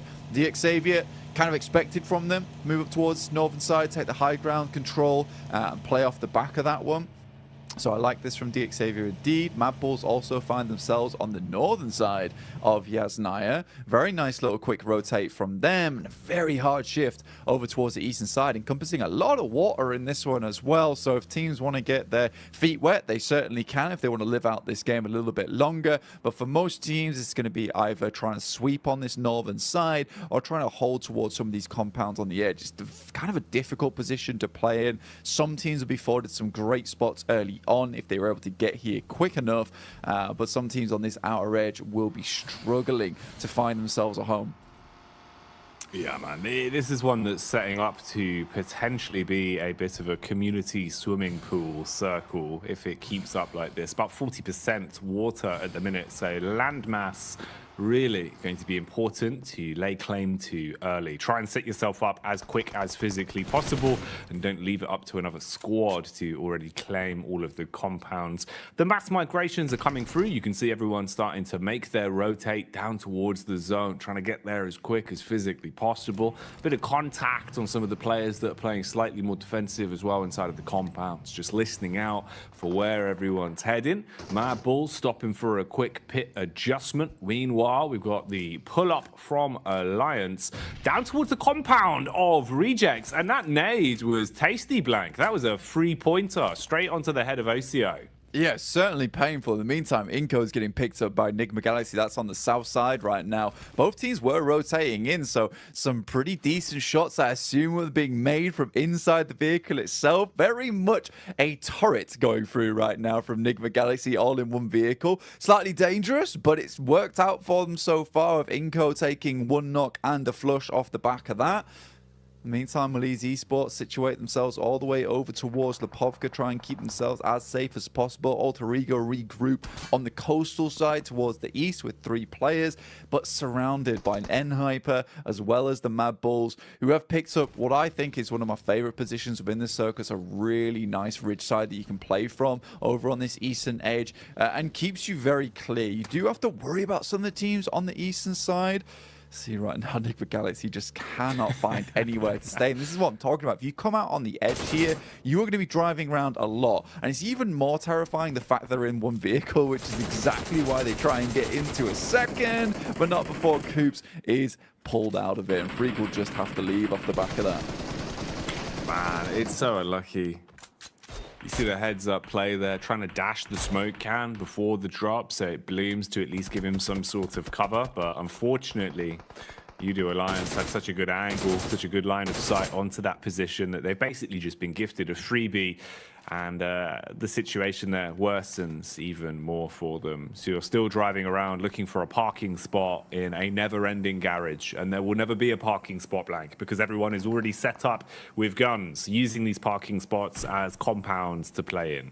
Yeah, and they won't be leaving anytime soon, so you're not getting that middle space. I'm sorry about that. In the meantime, we do get a circle that moves down towards that south side, in which case Reject and Udo Alliance's compounds become very, very valuable indeed. So for Udo Alliance, currently they do have the strongest spot, which is up on high. Reject slightly safer in terms of the fact that they can just sort of sit in this compound for a while. You know that Udo Alliance, with them being in this compound, they're not likely to move anytime soon, so they don't want to expend too many grenades just sending them down over towards Reject. So Reject have this outpost which is guarded by Udo Alliance. Eventually they are likely going to have to fight against one another, but both teams in this sort of mutual agreement at the moment. Melise as well, hitting a nice shot across onto a freak and dropping the man. So the situation still just going from bad to worse, second after second, constantly taking damage and feeling uncomfortable, just playing out in the open, exposed to the elements at this point. Reject Tokyo firing off the warning shots. FaZe on the move as well. Round the side of the ridge, contact from inside of the building. Ifan spitting bullets at him, seeing if he can keep the pressure on.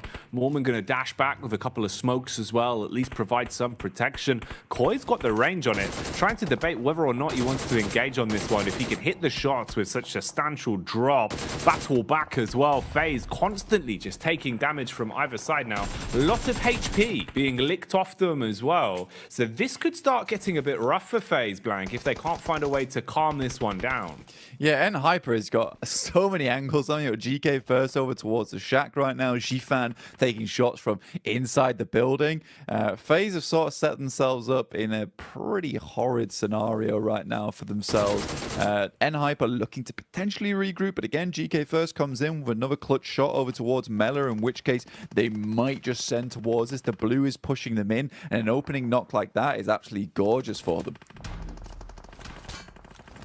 First one's what you want. How many more are in store for them? Be a nice way to reality check FaZe straight away, man, off the back of their chicken dinner as well, if you could pull them down here. I don't know why GK keeps going for these shots, to be honest. So greedy.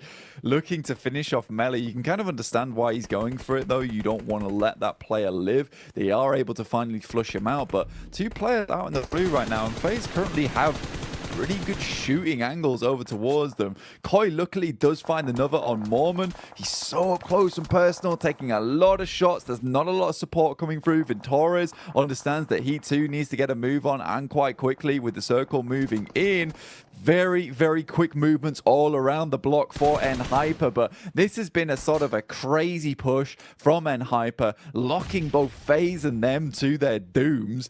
GK first even drops over there to the play zone itself. This has been a very, very odd fight. Gladiators looking to maybe get themselves slightly involved. Shifan inside the building, and Hyper actually indeed go down. Mormon as well as Ventores might be able to continue, and that felt like one of the weirdest fights coming through from Hyper indeed. I didn't like that whatsoever. Felt like almost a guaranteed hold over towards its south side, just given up by some odd angles being taken. Yeah, it really does feel like they've kind of both dragged themselves down. You know, we've no potential really successful outcome for either team in that situation. Very aggressive and very tunnel visioned in the way that they played it. So both squads basically being destroyed because of it. I mean, yeah, sure, FaZe still has presence at least, but hang on, hello, having a bit of barrel roll straight into Matic. Okay, misery. I guess FaZe were in fact just a present for Gladiators, Blank, because they've given them one additional point there and given us some nice showmanship in the vehicle. Yeah, I mean, I think he realized it was over as soon as he started spinning out of control. Nice shots there from Meku. CJ Evos try and stop off to get a little bit of scouting done and realize actually quickly put some gas in it, change the gears as fast as possible, please. Nice rotate from Pasija Evos. They do get in front of the guys from Gladiators, which is probably not what Gladiators were hoping for. If they could have maybe got a little bit further ahead instead of being stopped off there by the random player from FaZe coming through, maybe they would have been in a better position where currently Pasija Evos is, though. But you look at the lay of land now, where we're currently playing over towards the south side. Most teams you can see situated on the southern side of the circle, right? Just because this is providing the most amount of cover, there is so much open ground to traverse through if you're coming up from this northern edge. So MBE Sports Gladiators got a bit of a weird rotation to make here.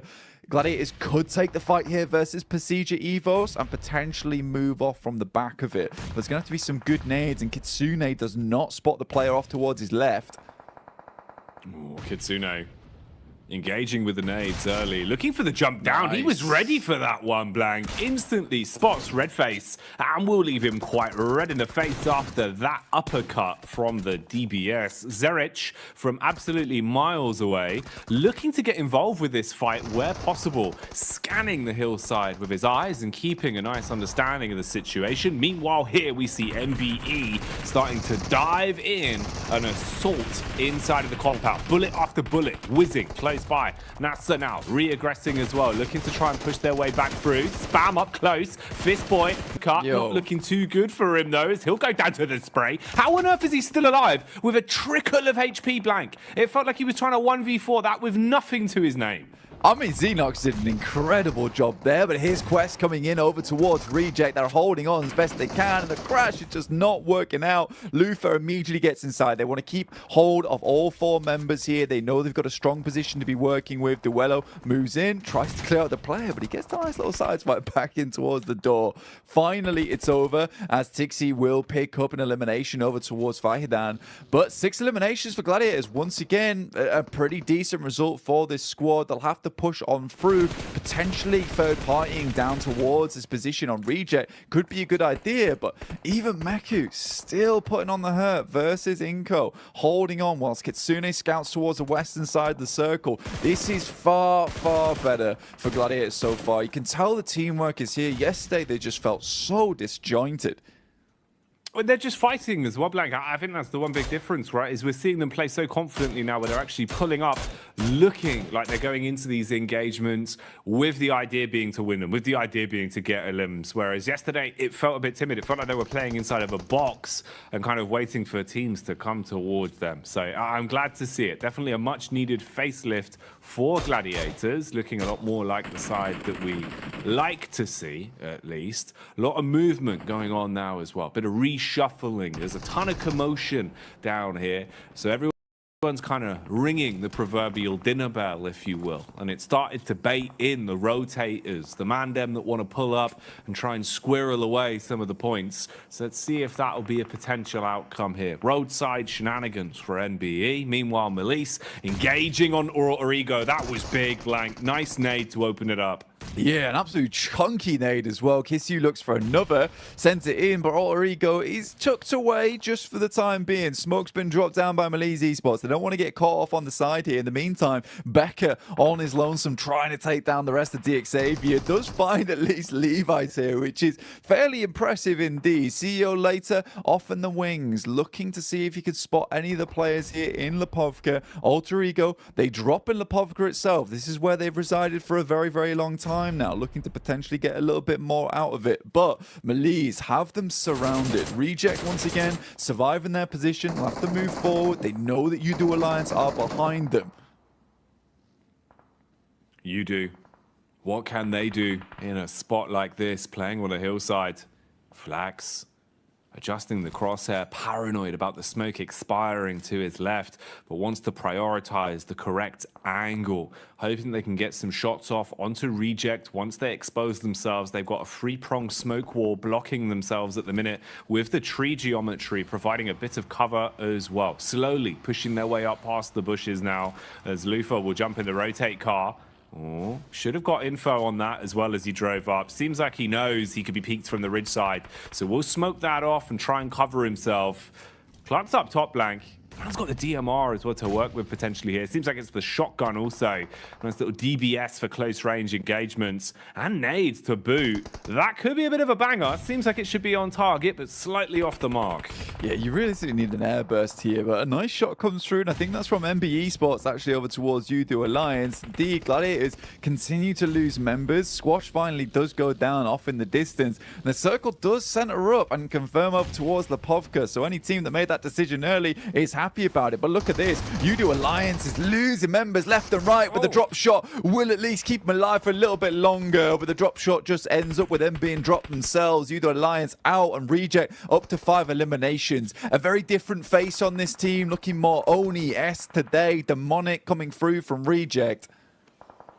This is more what we wanted, right? You're raising hell a little bit now. They're getting stuck into the game, Blank, not playing as timid, fighting when necessary, trying to play towards center, contesting for edge control when needed. It's better from Reject, but they've got to maintain that, keep that course going. Don't let it drop off now, as they do at least find their way through the test of Udo and control that one. NBE keep popping up all over the shop. It feels like NBE have just been running back and forth, trying to stay alive from this roadside, having little moments of chip damage onto anyone that peeks into them. They're still here for now, just in front of Rejects. They're exposed if they go for a bit of a push. They're just using the smokes to hold themselves for now, but Sara is engaging with it. It's a nice first nade. Got the lineup on the second as well, Blank.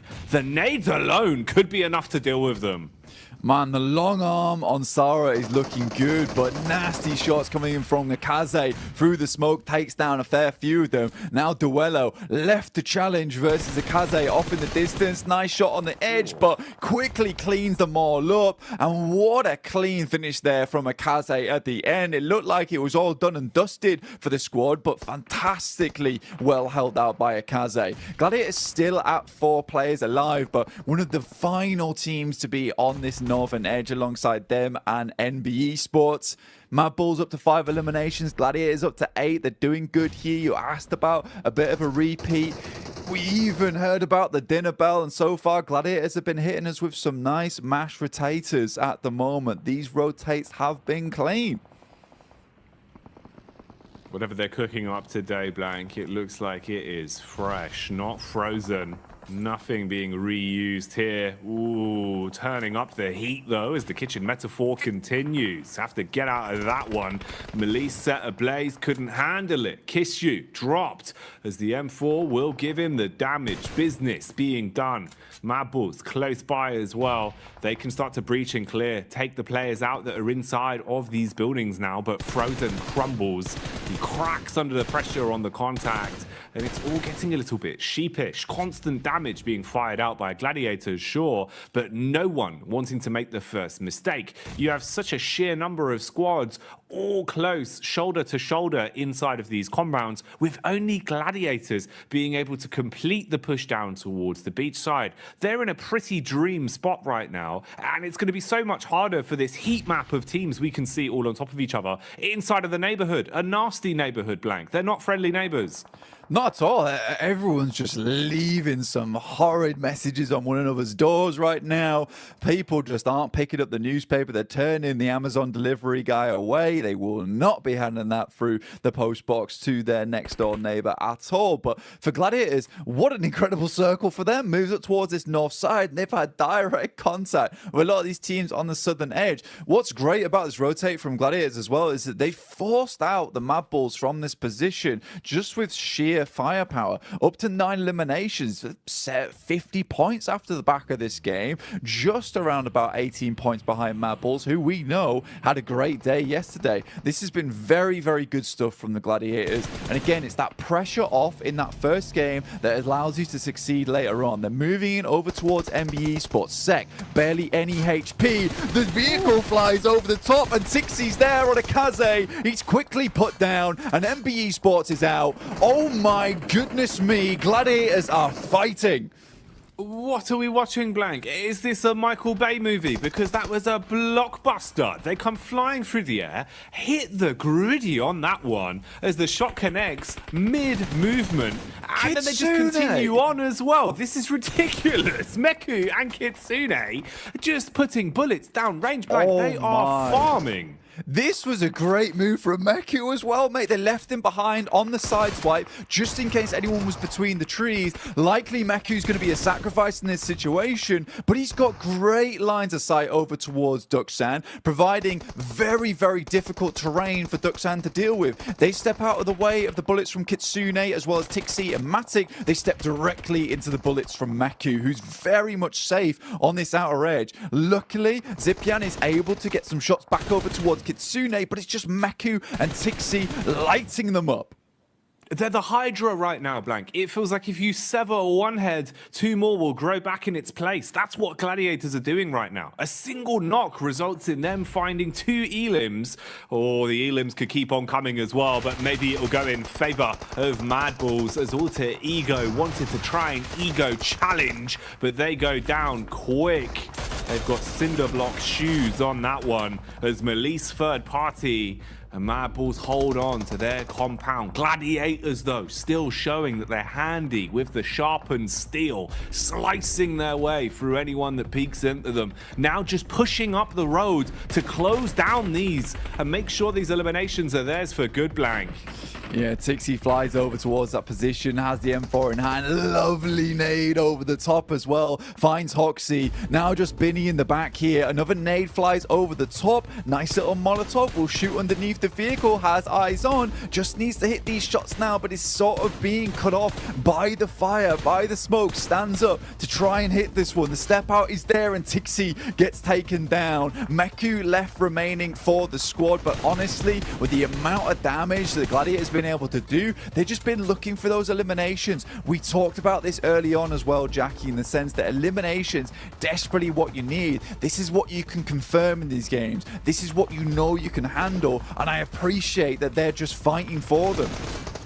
Exactly, it's the one part that you can control just by playing aggressive, playing confidently, and guaranteeing those eliminations. And that's what they've done. They've played for the elims here. Now they can try and see what they can squeeze out in terms of placement, because the other teams are doing the infighting for them. And it's whittled us down to only 2 players, really, you've got to worry about. Oh man, Mad Bulls licking their lips at the prospect of this one. They do find Meku. He's exposed himself from behind the rock. Now it's simple pickings. As long as Mad Bulls could reset, you do have an edge. The battle of attrition is in your camp. They're setting themselves up for a chicken dinner, but Zerich will expire. For Duxan, this is going to be a very, very important game for them. You know, 3 eliminations, it's not ideal. You go out this with a second place, 6 points, 9 points total. It doesn't feel great, but if you're able to get your chicken dinner off the back of this in a 2v3, you know, 13 points on this match feels really decent coming into the rest of the day. And with the blue pushing in, it is very, very ideal for them, but the Mad Bulls just look so absolutely clean today. They looked it yesterday as well, and they picked themselves up yet another chicken dinner. That is 3 in the space of 2 days. That's huge from Mad Bulls. A complete change of pace from what we were seeing from them, looking an awful lot better. And also now, Blank, it goes back to our point about the fact that you don't want to leave it up to another team to decide your fate in the survival stage. You want to make as many points as possible in the limited number of games you have to play. And that's what Mad Bulls are doing in droves. Yeah, it's a stressful game for Mad Bulls as well. Not an easy one. You can see that they're not super excited about this because it's more of a relief than anything they're able to pull off that chicken dinner. Playing within Lipovka, there was so much infighting in that area, getting forced out by the Gladiators. I think it was a very wise move for them to actually just send across from the rock side in the water towards those buildings. Yes, they had to fight for it versus Malise Esports, but they were confident to do that, and it sort of gave them that winning position. I think things got dicey as soon as they started to see the circle move towards the north side. Like, have we made a mistake? Did we make the right call here? But you just got to follow through. 44,000 kilometers travel for Gladiators once again. These rotates are coming through quicker. They're more confident with them. I don't know what happened between the space of yesterday and today, but there has been some serious conversations between these lads on the team. Something's happened, you know. I don't know if it happened at the hotel breakfast or where it was, but it seems like Gladiators have got their heads screwed back on, and they're playing some really nice PUBG Mobile today, Blank. You know, this is exactly what we wanted to see in terms of them giving us a good game, showing us they deserve the invite in the first place and that they're able to make some moves here. What more will be in store for us though, and can they keep it up? We'll find out. Let's get back to the desk with the #1 Gladiators fan. It's Jason Kaplan. Sorry, I think Jackie mixspoke there. Mixspoke. That's the #1 Gladiator fan ever. But we have to say, it wouldn't be Gladiators if they didn't show up exactly when they needed to kind of advance on through in an event. And hey, you know, credit to them, another massive game for them in terms of eliminations, great positioning as well. They were able to crash an NBA Esports and kind of do the exact same thing, just the other way around from the prior match. But also, Mad Bulls, man, like, there's so many things to talk about. Oh, you know what? We're not gonna talk. No, let's do it. Maxman talked about Gladiators, and then we'll hop to what I have ready for Colaris. Okay, Jason McSpoke. But okay, Gladiators. I didn't want to talk about them because I didn't want to curse them, Jason. Okay, that was the reason behind it. Now I see. Okay, but right now, Gladiators, of course, playing that high ground position, able to leapfrog in the position that Mad Bulls left open after they regrouped from that 2-2 split was a really good spot. And also, one thing I enjoyed, Colaris, from Gladiators is they tried to go for that high ground on the road. They tried to fight Best. They tried to also fight Duck Sandwich. Ended up not working out, but I think that if you're not in the city, you want to avoid a lot of that fight happening in Lipovka. Going for that high ground does give you a bit of an advantage. It didn't quite work out because Duck Sand had such a good angle, but I think that was going to be a game-winning play if they could survive until the later stage. Honestly, yeah, go on. No, you go on. I was going doolally in this game, if I'm honest, Jason. I was going crazy because how often do you see a basically close to Lipovka end like this? And for teams to try and manage their way through that, as you say, with Gladiators doing really well in terms of the eliminations and then going to the west for the rotate to try and make this work. Never mind, Mad Bulls winning off a 2-2 split across the rocks of north of Lipovka and in Lipovka. Where do you begin? There's so much to talk about. Well, obviously the smoke wall that Maxman brought up while we saw Mad Bulls able to transition with the PO smoke wall, as he coined it, to get through safely was something to be seen. But if we're talking about how teams got into Lipovka, let's also mention Alter Ego, Colaris. Oh. Do it! Come on. What are they doing? All right. You got really close to the mic there. I got really close to the mic. Okay, they're the Lipovka dropping team. Where were they? They moved west, right? They lost one to Heaven as they were walking through to Heaven, which is ridiculous. And then they moved north, and then they have to swim all the way back to Lipovka. They are lost at present. They are taking, I said it before this game, constantly taking risks here in PUBG Mobile. They're playing a very risky style. They've got splits. They're walking where they shouldn't be, going where they shouldn't be. And eventually, yes, they salvaged this, but only because teams that had track of them swimming probably was Pasija, but they got kind of rocked up on Gladiators and kind of lost in the mix. So they were allowed to come back up on the shore of Lipovka. Am I taking crazy pills? Anyway, yeah, lost him. I'm done. Well, not to mention, you also pointed out, too, when we were watching, that Gladiators is probably the only team that could see them rock up on the beach, but they were about at that 400-meter distance mark away, so potentially not seeing them. Obviously, Malise was in Lipovka, potentially not looking towards them, and we even saw Kissu like, wait, what are you guys doing in that building? How did you guys even get here? Yeah! He's going mad. I've never seen him like this. Malise was like, who is he? What's going on next door? And suddenly, they were just... Anyway, I'm done. You know what, Colaris? You need to cool down by playing some of the Frost Festival currently going on within PUBG Mobile. You can revel in the exhilaration of gliding down the slopes in a snowboard and using snow mounts like X-Men talked about yesterday, potentially turning people into snowmen as well. Make sure you guys load up PUBG Mobile, download the new update, and participate and play. Because also while you're playing, we do have the 2023 Popularity Annual Gala happening with PUBG Mobile introducing a brand new competition, exclusive honorable rewards for you guys at home to participate and win. It's all kicking off between November 15th and December 15th, so make sure you guys are getting into the game and potentially able to win some rewards you can show off to your friends. Also, while you're playing in this one, don't forget about the Pagani collaboration happening within PUBG Mobile as well. You can rev the engine with the iconic Pagani Amola and Zonda R models, which I believe. Klars, are you ready to be salesman yet again? Tell us the 740 brake horsepower. You got a V12 engine as well as 710 Newton meters of torque, Jason. It's a car for you, but it's very expensive in real life. Well, my question is, can I fit in the car? Because we all know I'm extremely tall. Probably you cannot, actually. You're probably too tall. Okay, well, that's a shame. Maybe we can get special order one and make one for me. And also, last but not least, before we head to a break here, the new RP-A4 Victory Dance, which is available now. You guys can show off your victories with the PMGC vibe, and also use your Victory Dance to cheer for your favorite PUBG Mobile team. And we all know who people are voting for. Max is all aboard the Gladiator train, but we have to wait till that train takes off after the side of a short break.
Well, Max, I know how you are the biggest fan of Gladiators, but luckily for you, we don't have to talk about them too much more because it looks like with the points they've gotten these last two matches alone, that should almost guarantee them a safe position into our last chance. However, it does get easier from there. Keep in mind, it's only 16 teams advancing from this into that, and it's only 5 teams advancing from the last chance to get back into the PMGC Grand Final. So a lot of work to come for the Gladiators and obviously a lot of other teams out there. But as we are about to head into our second air angle, my question is this. Klars, Alter Ego, are we going to see a word rotation again? Maybe. I think it depends on the playing path. I think they're probably going to... If the playing path doesn't favor Lipovka, I think they're going to try and go for cars and maybe fight someone. We'll see. Okay. Well, thank you for your contribution here, Max Ben. We're going to head over to our commentators to kick off our second arrow of the day, Jackie and Blake. It's interesting because Max always just makes such thought-provoking points, Blank. It feels hard to kind of, even regurgitate what he said, as it's just so big-brained. Yeah, you can't quite, grasp it a lot of times, and you do need to watch it back a few times afterwards and just really get the notes in there, understand what's going on.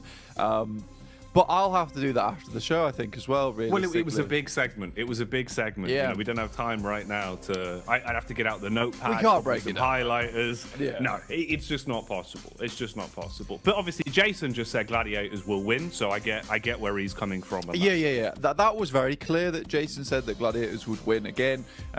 It's definitely going to be a Gladiators first place chicken dinner on this one. I think they're just playing out of their minds right now. I don't know what's gotten into them. What's quite frustrating about this, though, is that they're getting some flashbacks to last year a little bit, where they made it past the survival stage into last chance and then got pipped at the post over towards 5th place.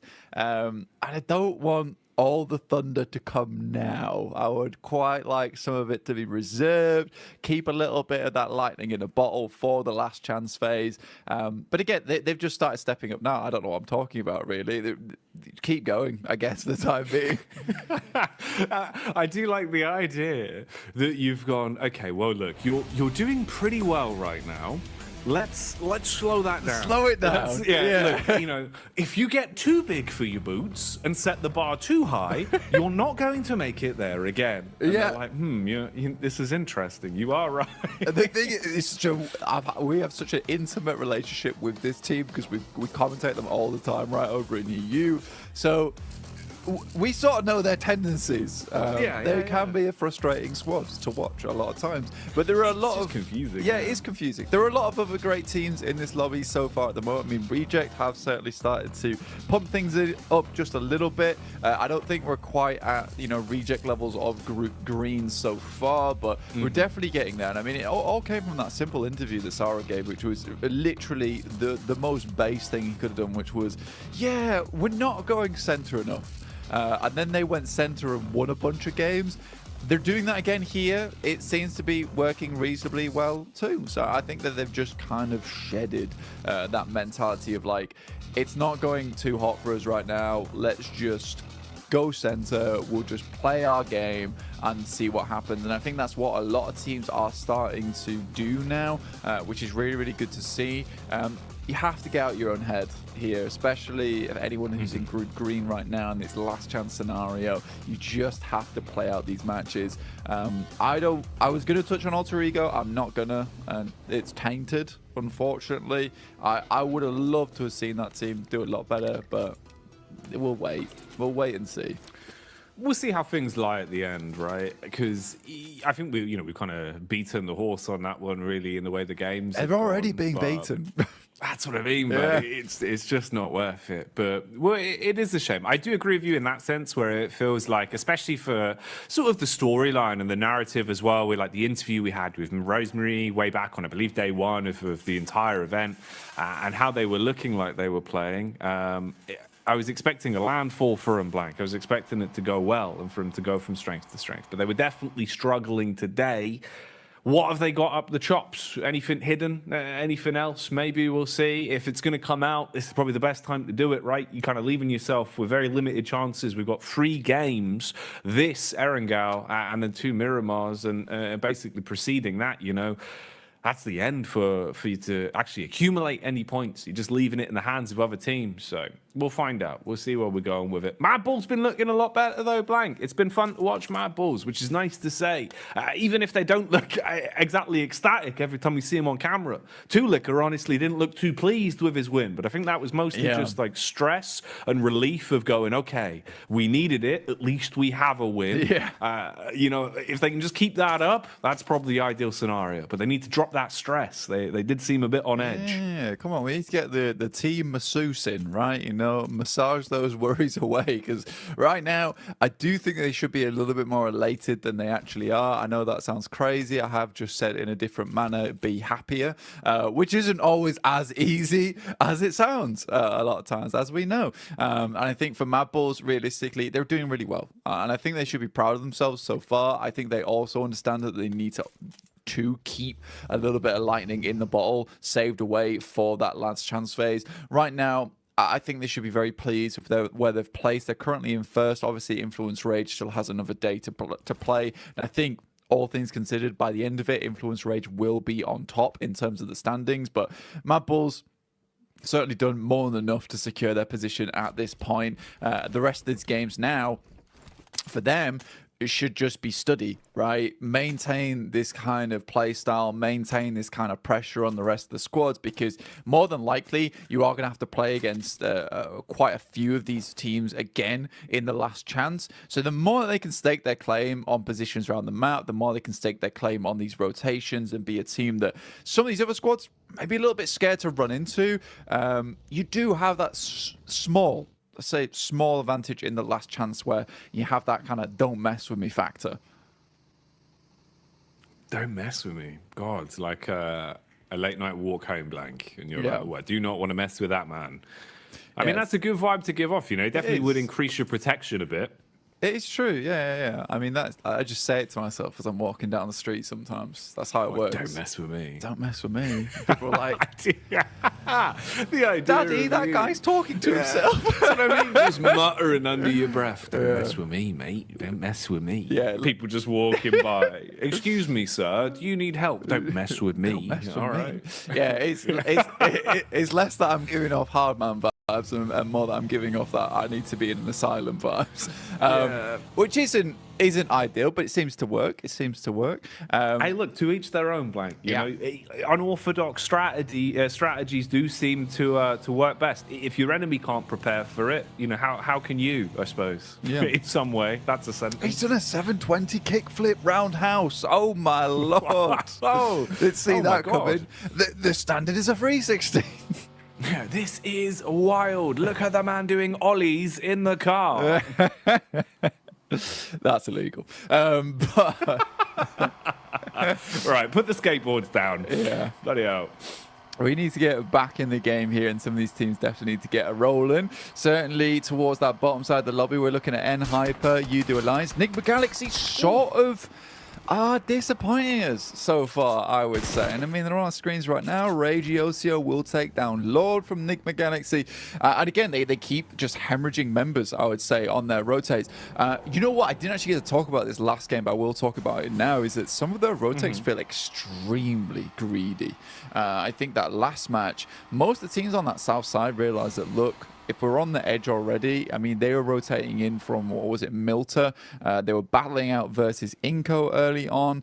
I think in that case, you just have to slow push your way in towards the circle. You're potentially not going to get a high placing off the back of this, but they could have easily taken up where Duxan was playing. Remember, Duxan got themselves a second place. Decent, good stuff.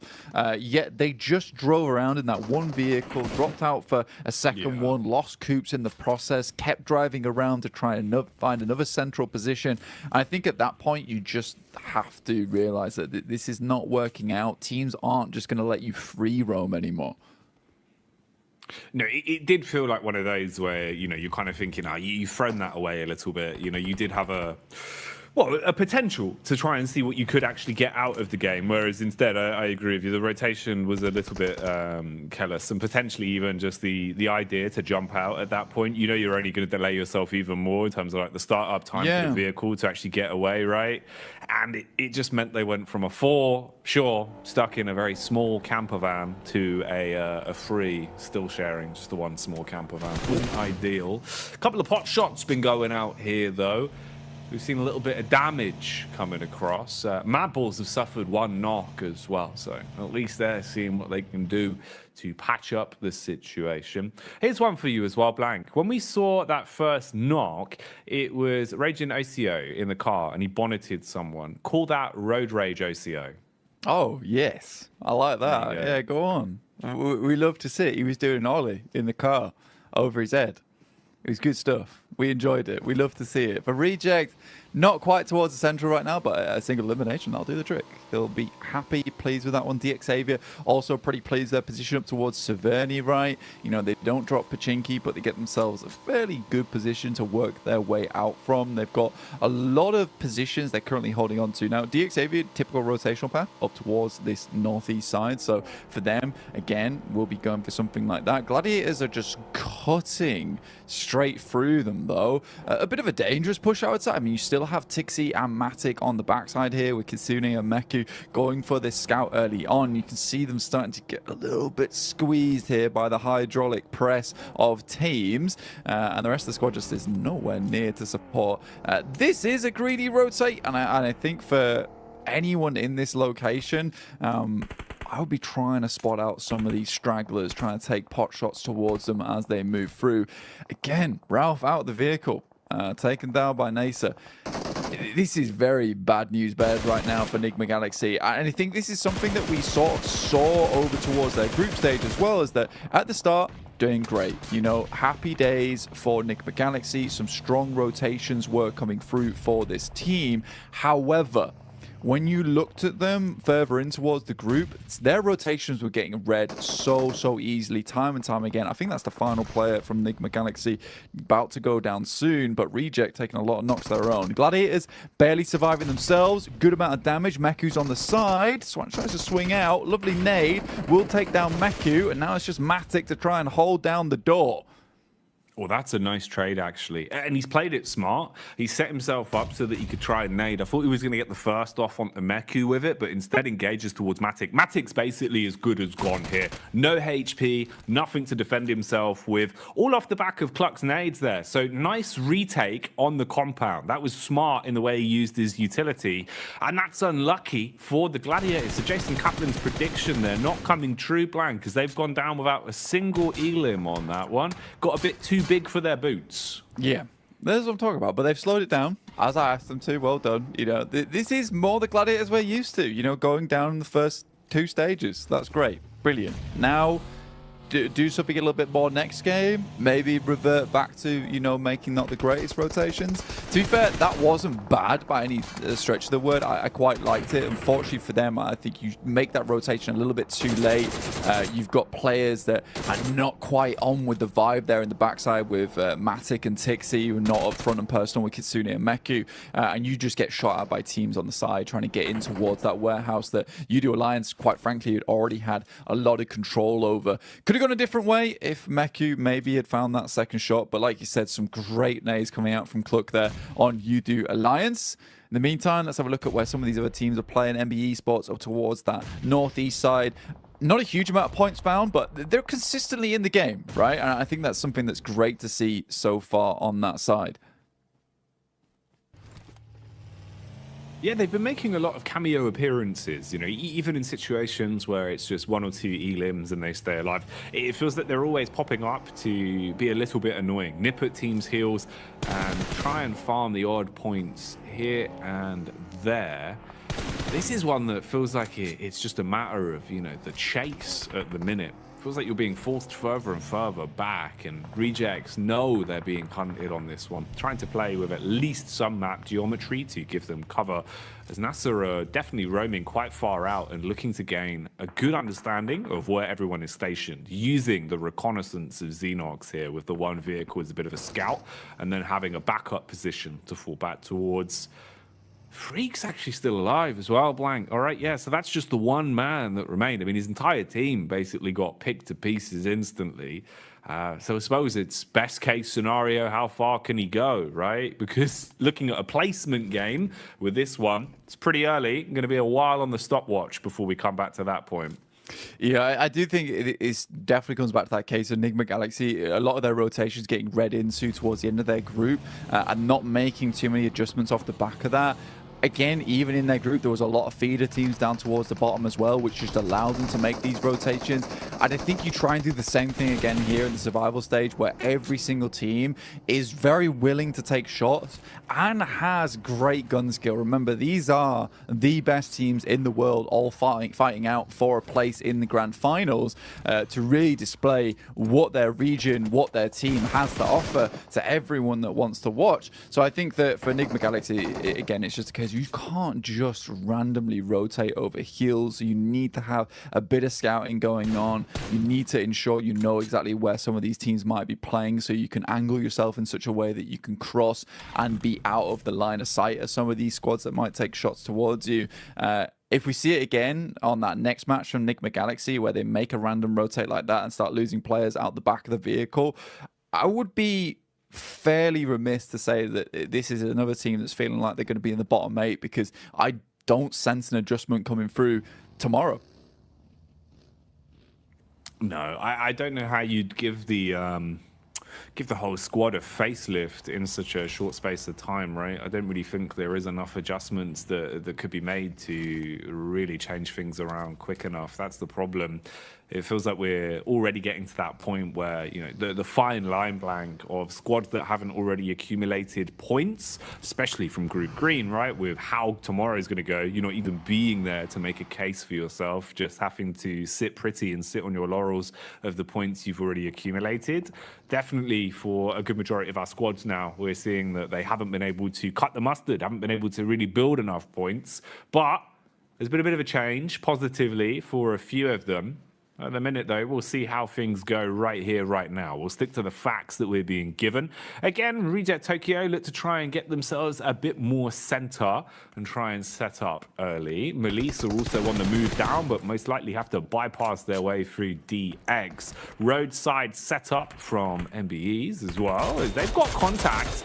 Inko taking damage from quite far away. The Mini 14 pounding the pressure out and buying them enough time to go back on the road. They've got the ridge as well, so you're covered from the road. They don't have to worry about getting tapped in the head just yet. So they can get Mondo back up.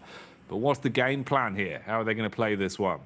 Yeah, I think your difficulty comes in the fact that, you know, you're getting pushed in by the blue. It's stage 4. It will hurt. You sort of need to make a move soon, but Nasa's sort of unwilling to give up this position on the eastern side. They know how important this compound is to them over towards this eastern side of the circle. They don't just want to let a team get through for free. MB Esports, on the other hand, decide that, look, we're going to take shots over towards Inko. Becker in the way, gets absolutely crunched, but lives off the back of that. Grazed by the vehicle, but not out yet. Becker continues to take shots and will finish it there and then. Broken leg regardless. Man, okay. Big balls are fire as damage is done onto the vehicle, and he tries to stand his ground. Becker quick on the medic maneuvers, trying to get the heal in. Meanwhile, Melisse, they're being attacked. DX have crashed onto him, but DS, they've crashed more literally just straight into the faces there, hitting the shots one by one. Melisse are expiring as they've been stung by the Scorpions, it seems, Blank. Unable to defend from that one. DX can reset, pick clean the corpses on the floor now as well, and reset the utility they've got to work with, so they're going to be content.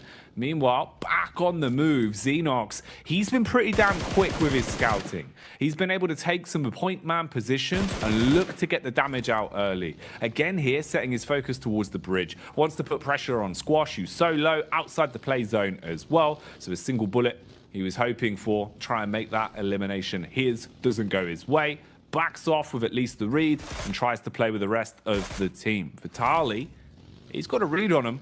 Trying to take a couple of shots off, but doesn't want to do this as a solo, Blank. Playing smart, knows he still has a team to work with, even if it just is the 3 of them.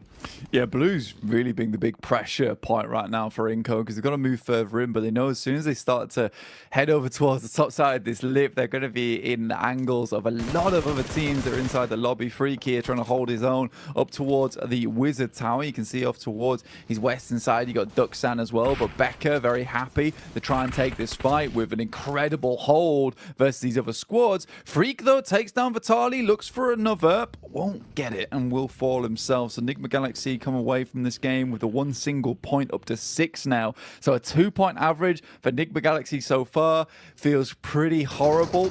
Quest get way further into this game than they have any others, and that's saying something considering we still have 12 teams alive. We see Procedure Evos off towards that central arena alongside with Reject and End Hyper. This could be a great game here for Evos and starting to get some of that points potential on board. You'd like to see him have a good game as well. The talent that's there on this roster at times, man, feels so powerful.